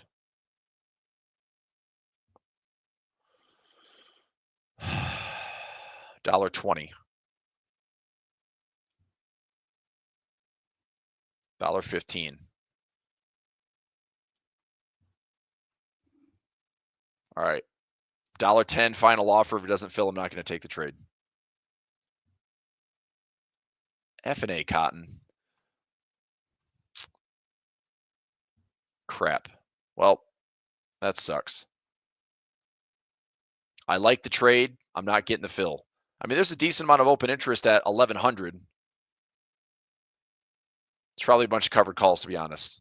I mean, I see that here. It's like $1,100 with that type of open interest at a 15 delta. It's probably a bunch of covered calls.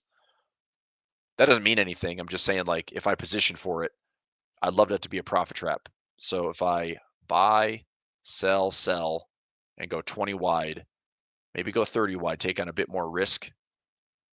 Not that I want to do that. Son of a bee. Down, down, down. I like that pin price.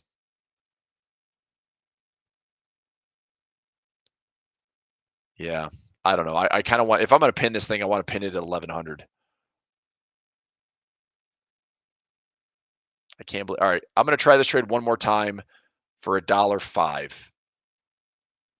Try this trade one more time. Let's go for $1.09. Filled at $1.15. All right, so I'm in the trade. $1.15.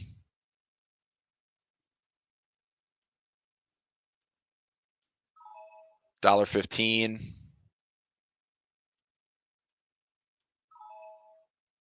In one other account here.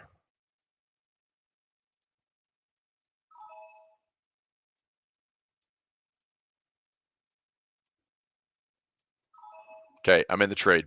So Costco, putting this in my tracker.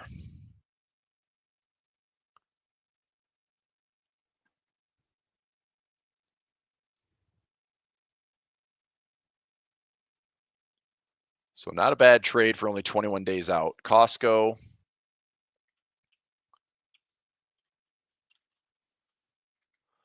So it's a 2/28 expiration.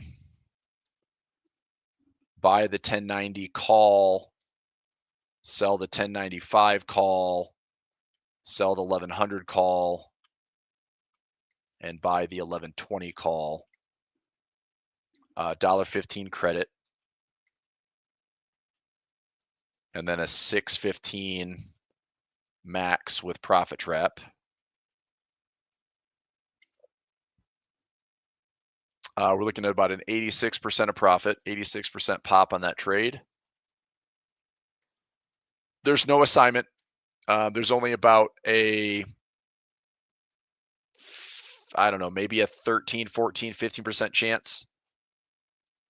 This is also pre-earnings, by the way. So I'm just going to give it a shot. I'll put a chart alarm here at 1100 and see if price stays below it. Gosh darn it, I have 0 freaking chart alarms. All right, anyway, let me put the trade in here. So $1,100. So 1090 by 1095.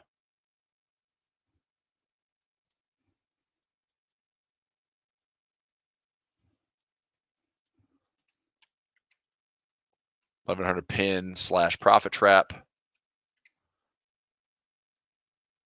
and pulled in a $1.15 credit. All right, so I'll mark that up. All right, that trade is in. So the trade looks like this: 1090, 1095, 1100, 1120. Pulled in a $1.15. It's showing a $1.20, $1.25, which I didn't get filled on. I took the $1.15, but this is the trade.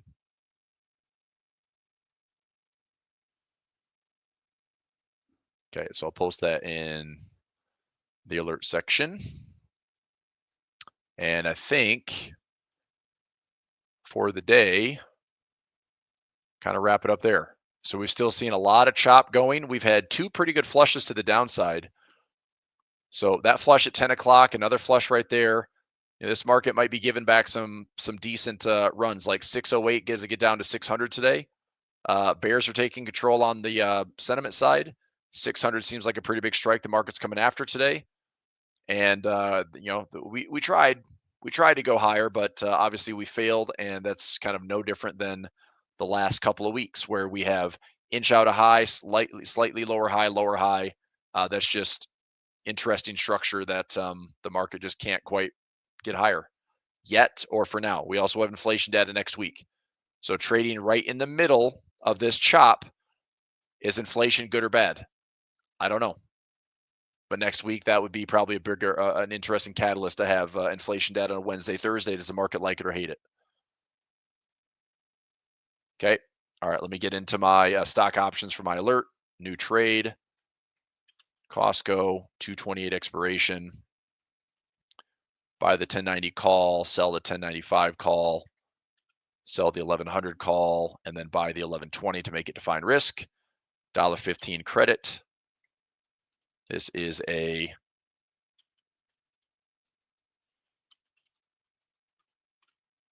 call condor strategy. 86% probability of profit. $6.15 max credit with profit trap. $1,100 price at expiration. And I'm taking on about $13.85 of risk.